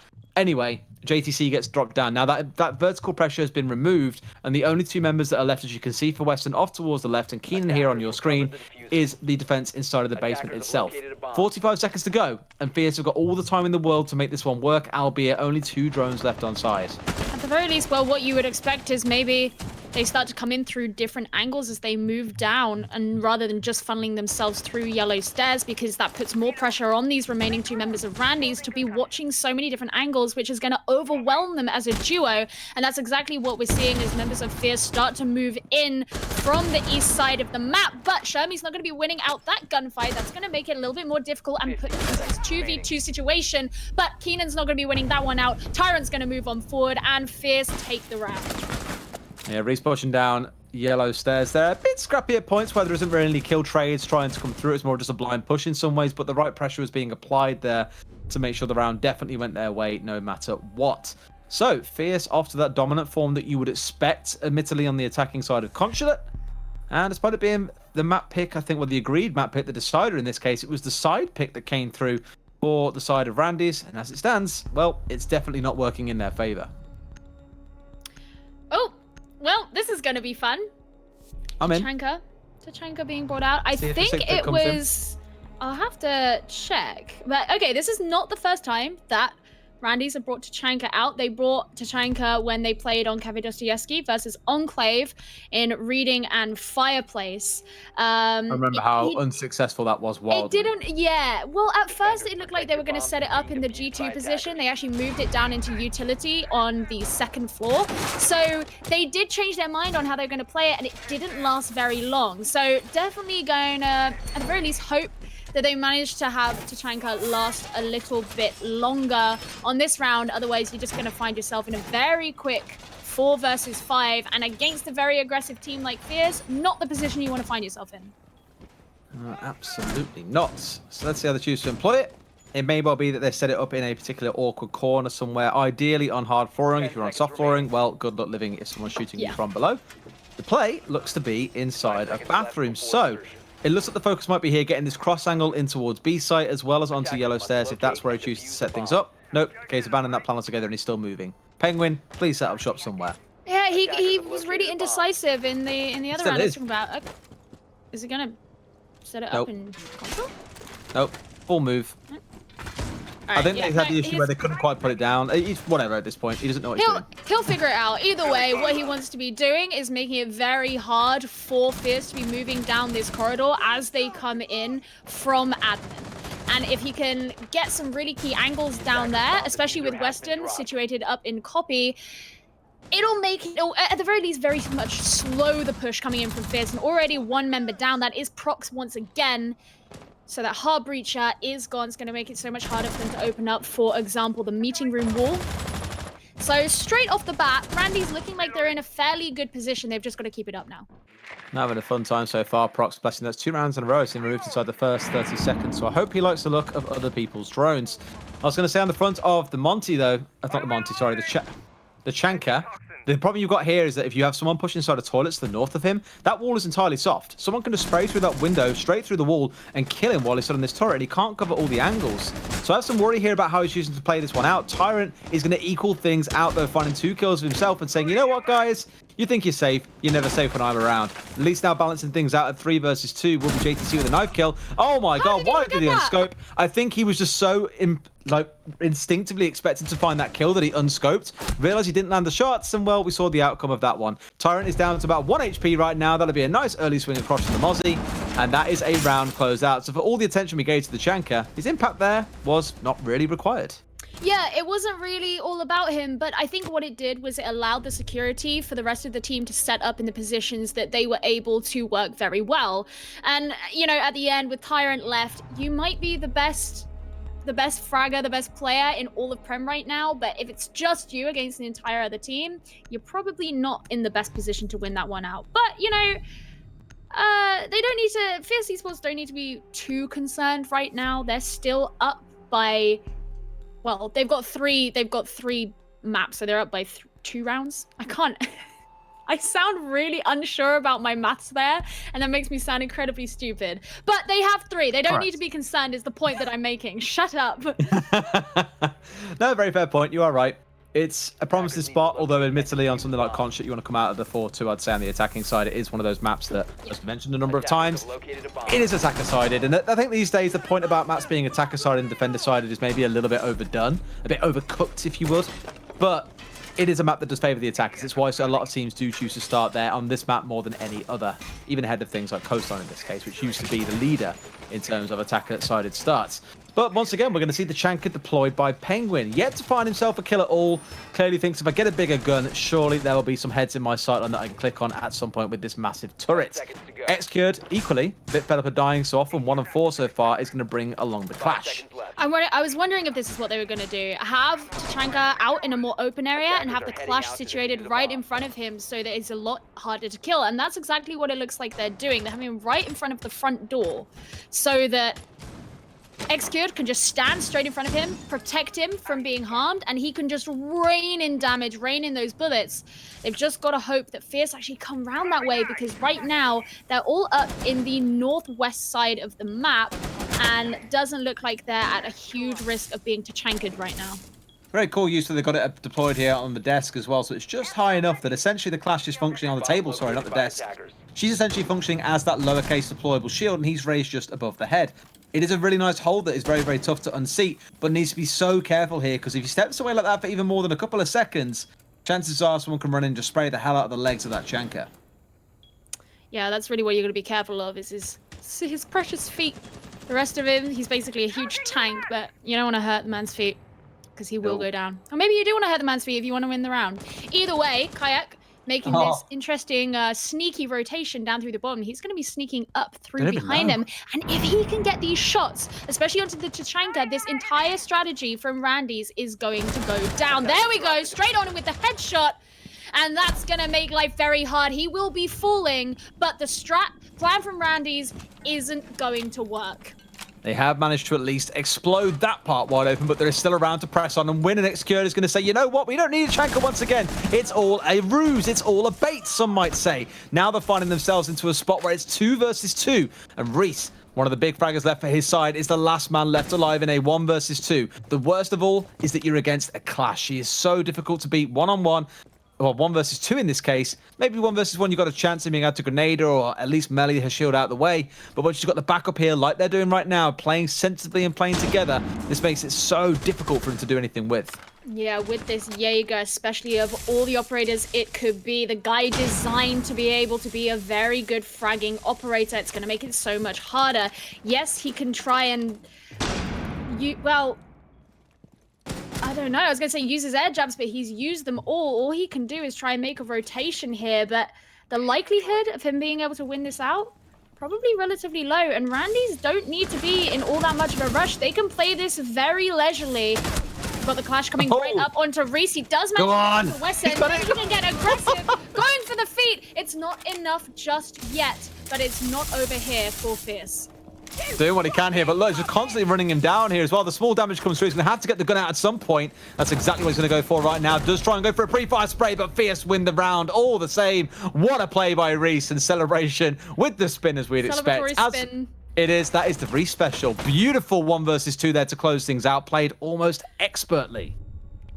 I mean, yeah, he was in a difficult position because at that point you think, oh man, not only am I going against the Clash, but the Jaeger's there as well. And the fact he was able to bring down the Jaeger, that was where we literally saw his pace change so quickly. He just ran at the Clash, and it's at that point that you really try and go for it. And so Fierce are going to be very happy that they were able to take that one. And it was a fun attempt at a strat there from Randy's. It didn't work out for them after Kayak did make that rotation. They didn't have anyone watching that to ensure it didn't happen. It was a bit cheesy. It didn't work. So now we move on to something arguably also cheesy, as they're going to be bringing out the Cav, which you don't see a lot in top play.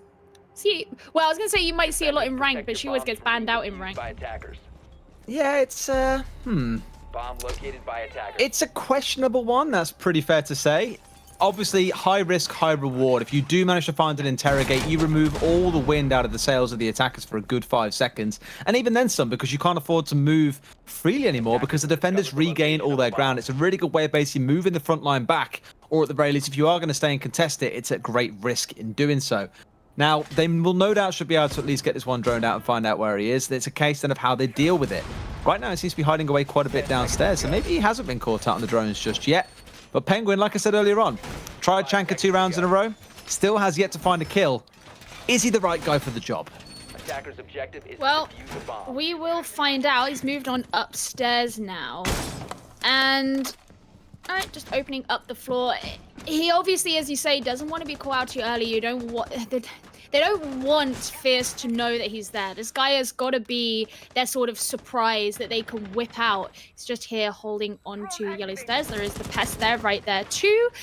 That will mean that he's not going to be able to be droned out, but he's hoping to be able to get that early kill and early run out, but it looks like no one's going to be there, and instead Western and Tyrant are going to be the first 2 to fall elsewhere on the map.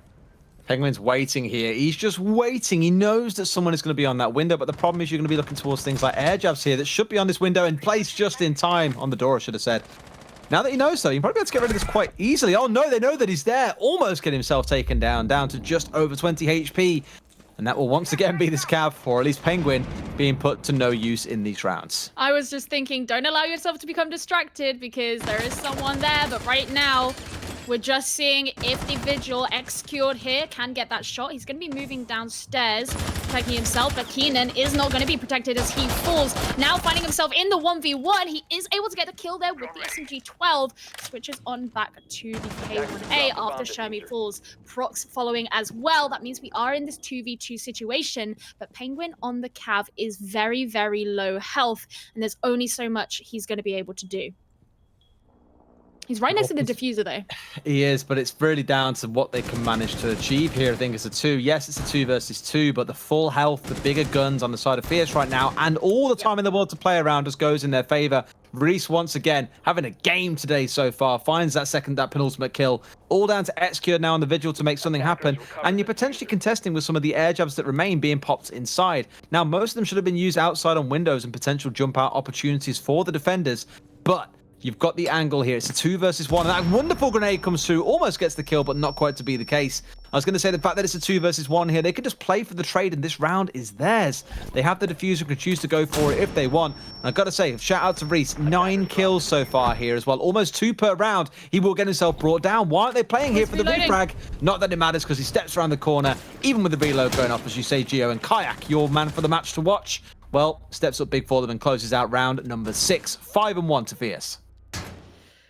That was, again, we said it at the beginning of the round. It was a risky attempt. I don't think that the Cav really brought all that much to the team. I think the Vigil wasn't, too bad. I think at the end he was running a little bit low on information. So the fact that he was even able to get one of those kills was actually quite impressive.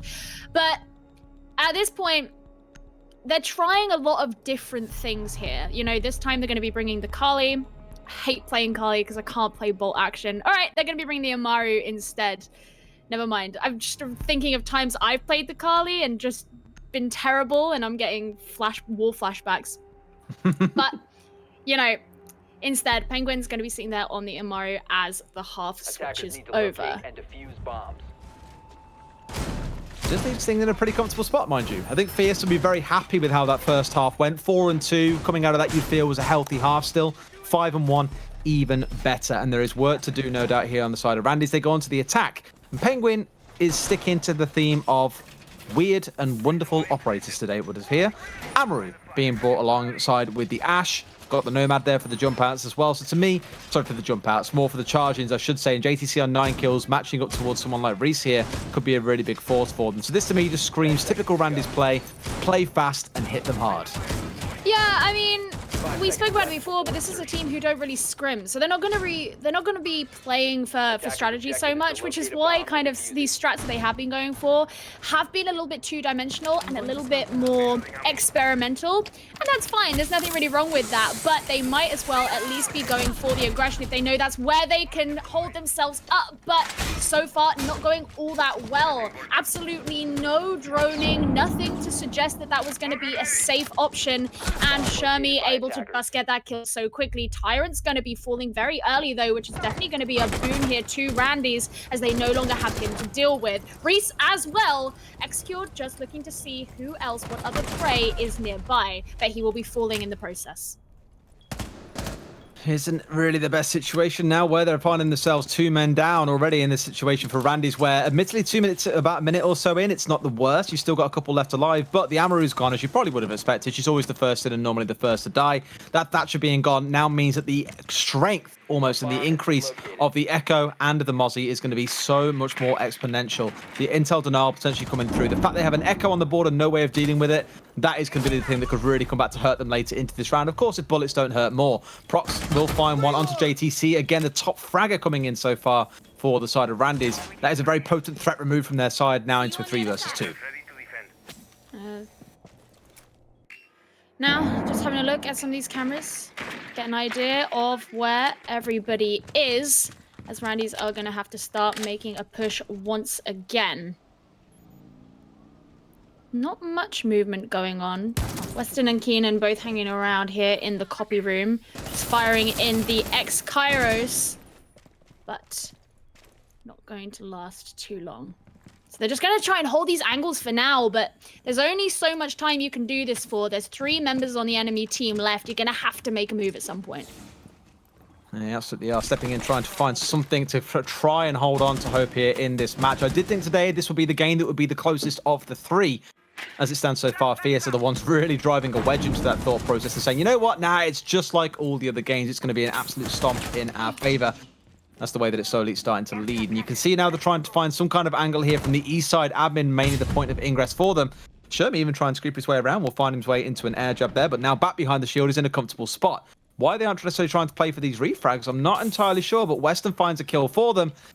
And, well, Fierce, let's be careful not to let this one slip. Into a 2 versus 2. Shermie finds another one now. This should be it coming back their side. 1 left alive. He's also got a ping on him. There is no way he should be able to walk out of this one alive. Walking in close range, lay down on the ground. It's Shermie. And Fierce at the very least secure themselves a draw as they push in towards victory here. 1 more round to go. And it will be arguably the most dominant victory of the evening if they do so. Direct side there onto the diffuser at the end. Made that very hard, really, for Randy to be able to do that. But I kind of want to go back to before this game even happened. We were talking about the people to be looking out for. I want to call out Shermie. He's been doing pretty well. He's been getting some really key kills. He got the first kill in the entire series so far, and he's been very consistent. And I have to say, I'm really enjoying seeing what he is doing for Fierce Esports, because he's not someone who's been here for the whole season, and yet he seems to be meshing pretty well. Doing the job. I think it's pretty fair to say as a player, if you're clicking on heads, then you're doing your job pretty well, amongst obviously other things being part of the job. So, the final charade, the final chance coming through now for the side of Randy's. It's been a rough game so far, but they're going to pin everything in these final few picks. Keenan this time around playing something a little bit different, is going to sneak his way across onto playing the Nook. They've also got the Ying on side alongside the Dukabi and the Lion. Yeah. So this is screaming to me aggressive, push in, flash them out, just like we saw from Randy's earlier on. It hasn't been successful so far playing this very get in fast and get kills fast style. they're really doubling down on that effort this time round. Yeah, they want to be using Keenan to kind of take them by surprise, but using XQ and JTC on the Dockerbee and the Lion to be able to get as much info as possible, prevent Fierce from moving, or if they do start moving, they'll know everything about where they are, and that should give them the advantage when it comes to taking those fights. Now, of course, going to be looking for players like Reese and Tyrant, both of whom are, well, Kayak as well, actually, in fact, all of whom are going to be running the C4, so potentially see a lot of that projectile play as well as the gunplay that so far has been working out so well for Fierce. But if they're expecting an aggressive attack, they need to be putting up an aggressive defense too. Absolutely doing. This rush is coming straight through. They're pulling everything out the stops here as well. They've already lost 2. Weston is in response trying to find 1, but everything is coming up blue right now in the kill feed. Fierce find 4. Keenan is left alive on his own. He's going to find something from this one as well. Finds the second. Can he get the next one as well? No, he cannot. The attempt was made. The rush came through, but Fierce were clearly far more prepared, and they will take the map 7-1. What a dominant performance from the Hopefuls trying to take those first 2 spots in the ESL Premiership. At that point, they knew it wasn't in their favor, so they might as well try something. If anything, Randy's will have learned about these different strategies, about these comps, about these different attempts that they made today, and they'll be able to take that forward into the games that they play tomorrow and in the future. It's a really promising sign. I think even for Shermie there as well. Brilliant game coming through from him. I said the Tyrant was the guy to watch, ending 6-6 today. A little bit quieter, but Shermie popping off big time. Really good game for them, and I think it's a really positive sign for them coming into something like the playoffs. Let's not forget they only kick off on Saturday. It's really not far away. When they do kick off, it's going to be super interesting to see how Fierce stack up against teams that they've lost to previously. Yeah. No, I think that they definitely did very well, and there is definitely that chance that we're going to see them go up against other teams that they have played before, and the improvement that they will have experienced over the course of the season will have been monumental. They were that team that in CL Quals didn't do as well as we expected them to. Everyone was a little bit surprised. They didn't do terribly, they didn't do badly, but they didn't do how everyone thought they would, and now they're making up for it here in the ESL Premiership. My goodness, an amazing game to end us on a high there. A 7-1 scoreline, by far the most dominant performance we've had over the course of the entire evening. And a bit of a belter as well. It was a pretty enjoyable match through and through, wasn't it? Yeah, I found it really interesting seeing, again, that Fierce have kind of stepped up to a level where I felt they maybe fell from grace a little bit previously. Randy's, as much as they're the team that everyone kind of laughs at and memes on a little bit, they are a team of people that can shoot. That is one thing they can definitely not have taken away from them. So to see a team come out and be so commanding, not just in terms of the kills that they're finding, but in terms of how they're playing the map, that was brilliant from Fierce, frankly. Yeah, I mean, I totally agree. I think what I really enjoyed about it was that, yes, it was aggressive, but it was almost a kind of slightly unorthodox aggressive because of the number of different operators that we saw come out from, yes, mostly Randy's, but, you know, we saw Fierce providing their own force in return. And I think, if anything, especially for Randy's, this would have been a really big learning experience purely because of the variety that came out in this game. But, yeah, Derry, I'm on the same page as you. Very surprised that this was the most dominant one-sided map that we saw today. We both thought that this was going to be the closest one, but it did show some very entertaining siege, and that's what I care about. I mean, there was a couple of rounds that really could have gone either way at that point, down to a pretty close scenario. So obviously, in terms of the scoreline, if you read it just from that, you might not realize just how close it was, even though it was a bit of a blowout, being a 7-1. Definitely some good showings from the Randys. They came in. When they were allowed to get into the house, it was quite scary off the back of the Randy boys. Yeah, there's opportunities, I think, with all of them. Again, they are fraggers, they can do these things, but when a team kind of takes a moment to breathe, and this last round was a brilliant example on your screens right now, when they go full-on aggression, they're bringing out the Lion, they've got the KB on side, they've got the Ying on you as well. Everything that is throwing at you there is fully intended to stop you from having any kind of composure. The comms will go crazy, but Fierce really calmly responded and reacted. They made sure that they got 4 kills against 1 in the very depth of it. It's just beautiful to see, and like I say, playoffs for me is going to be the really interesting one. I want to see how they face up against teams that they haven't done so well against historically. Yeah, I think that's gonna be the fun thing, because I feel like it's just such a storied team, especially in the last couple of months and the plight that they've had and what they've been trying to achieve. They have carried a story in terms of not doing as well as they thought they would and trying to prove that they are one of these elite UK-based teams and that do have what it takes to force themselves onto the European stage. And I think the improvement and the proof that they've provided in this season of ESL Prem gives a lot to their credit, and it's definitely it makes people wake up and pay attention to them and think, okay, this is the team that I should be watching out for, and it definitely is. Yeah, there's also players that you should be looking out for, and let's see who are potential for the man of the match poll are, as we do have 3 of them up on screen now. Of course, one of the names we did hear quite a bit through that, Reese, he definitely had some impact, but who are your picks, guys? Shermie. Yeah, all the way. It's not like he's exactly an unknown quantity in Siege. Like, it's a name that's been around a few times. So I think for a lot of people, you probably expect when he's coming in to be doing work today, and that's exactly what he did.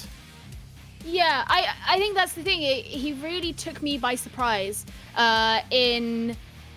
Not that I was expecting him to be bad, it's just I didn't know enough about him. I didn't know if it was gonna be good for the team that they had this guy who hasn't been with them the whole time, but he was just amazing. He's definitely, I'm gonna dub him the master of the TCSG because he just had such control over that weapon that people love to call the most inconsistent weapon in the entire game, and he was just very consistent. I think that's the best word to put for him, is he was always able to get those really clutch shots, those really clutch kills that you need in order to ensure that you're going to succeed. So yeah, Shermie, he's got it by far and away.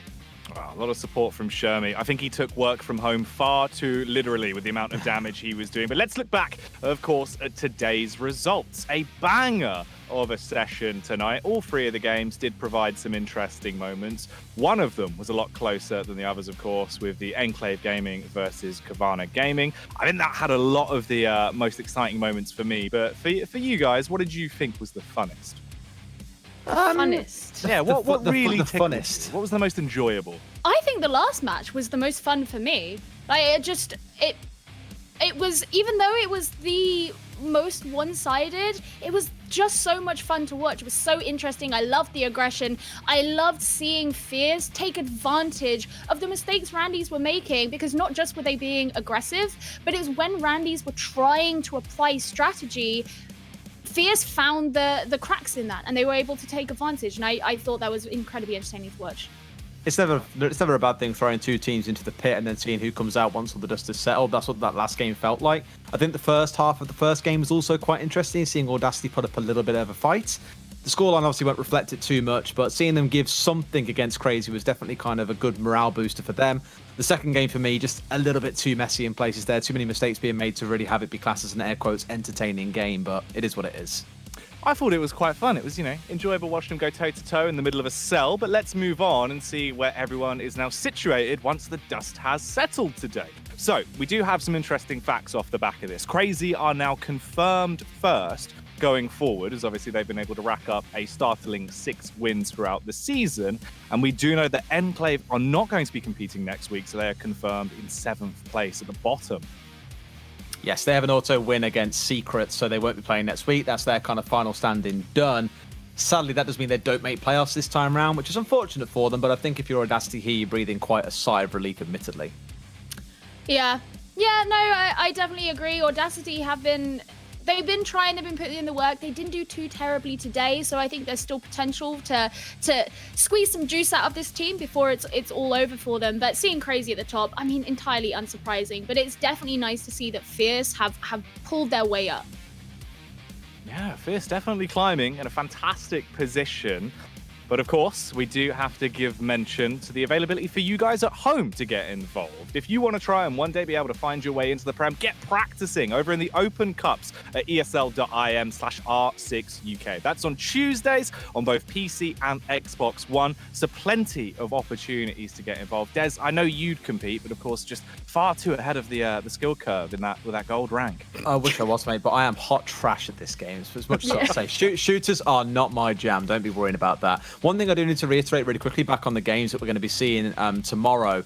We're seeing in that second place right now, tied on 15 points, is Fierce and Demise. They play each other tomorrow in the first game. That is going to be huge. Absolutely mega. That's going to be huge. And just remember to, tweet Sternab what you think about Demise, because he's coaching them now. So just give him either encouragement or a little bit of trash talk. Give him stick. Please give him stick. Yeah, no, I know I will be. Oh no, wait, hold on. Unbiased caster. I mean, I will be being completely neutral and not tweeting anyone. Correct answer. Yeah. Well, there is plenty of time for that, of course. Get your memes popping off on Twitter. It's at ESL UK on social. Let us know what you thought of tonight's broadcast, as we will be back tomorrow as well. Same time, same place, same ragtag band of commentators that will be joining me on the desk here, of course. But that is it for tonight's show. It wouldn't have been possible without everyone involved over at ESL UK, though, and of course the magnificent Desertu and Geo. We do have to give thanks to AOC Gaming that made all of this possible, and I do really hope you've had a nice time tonight. Any final thoughts before we close this one out, guys? I'm just stoked for tomorrow. It's gonna be sick. That first game is definitely going to be the banging game tomorrow. Yeah. I think you've got Crazy versus Randy's, and then you've got Qivana versus Audacity. Equally in itself an interesting game, given Qivana went 7-4 against Enclave today. So in itself, that may yet prove to be yet another upset in that final game. So I'm very much so looking forward to it. There we go. Everyone is stoked for tomorrow. So for now, get yourself some rest, get prepared, as we'll be back with more Premiership action tomorrow evening.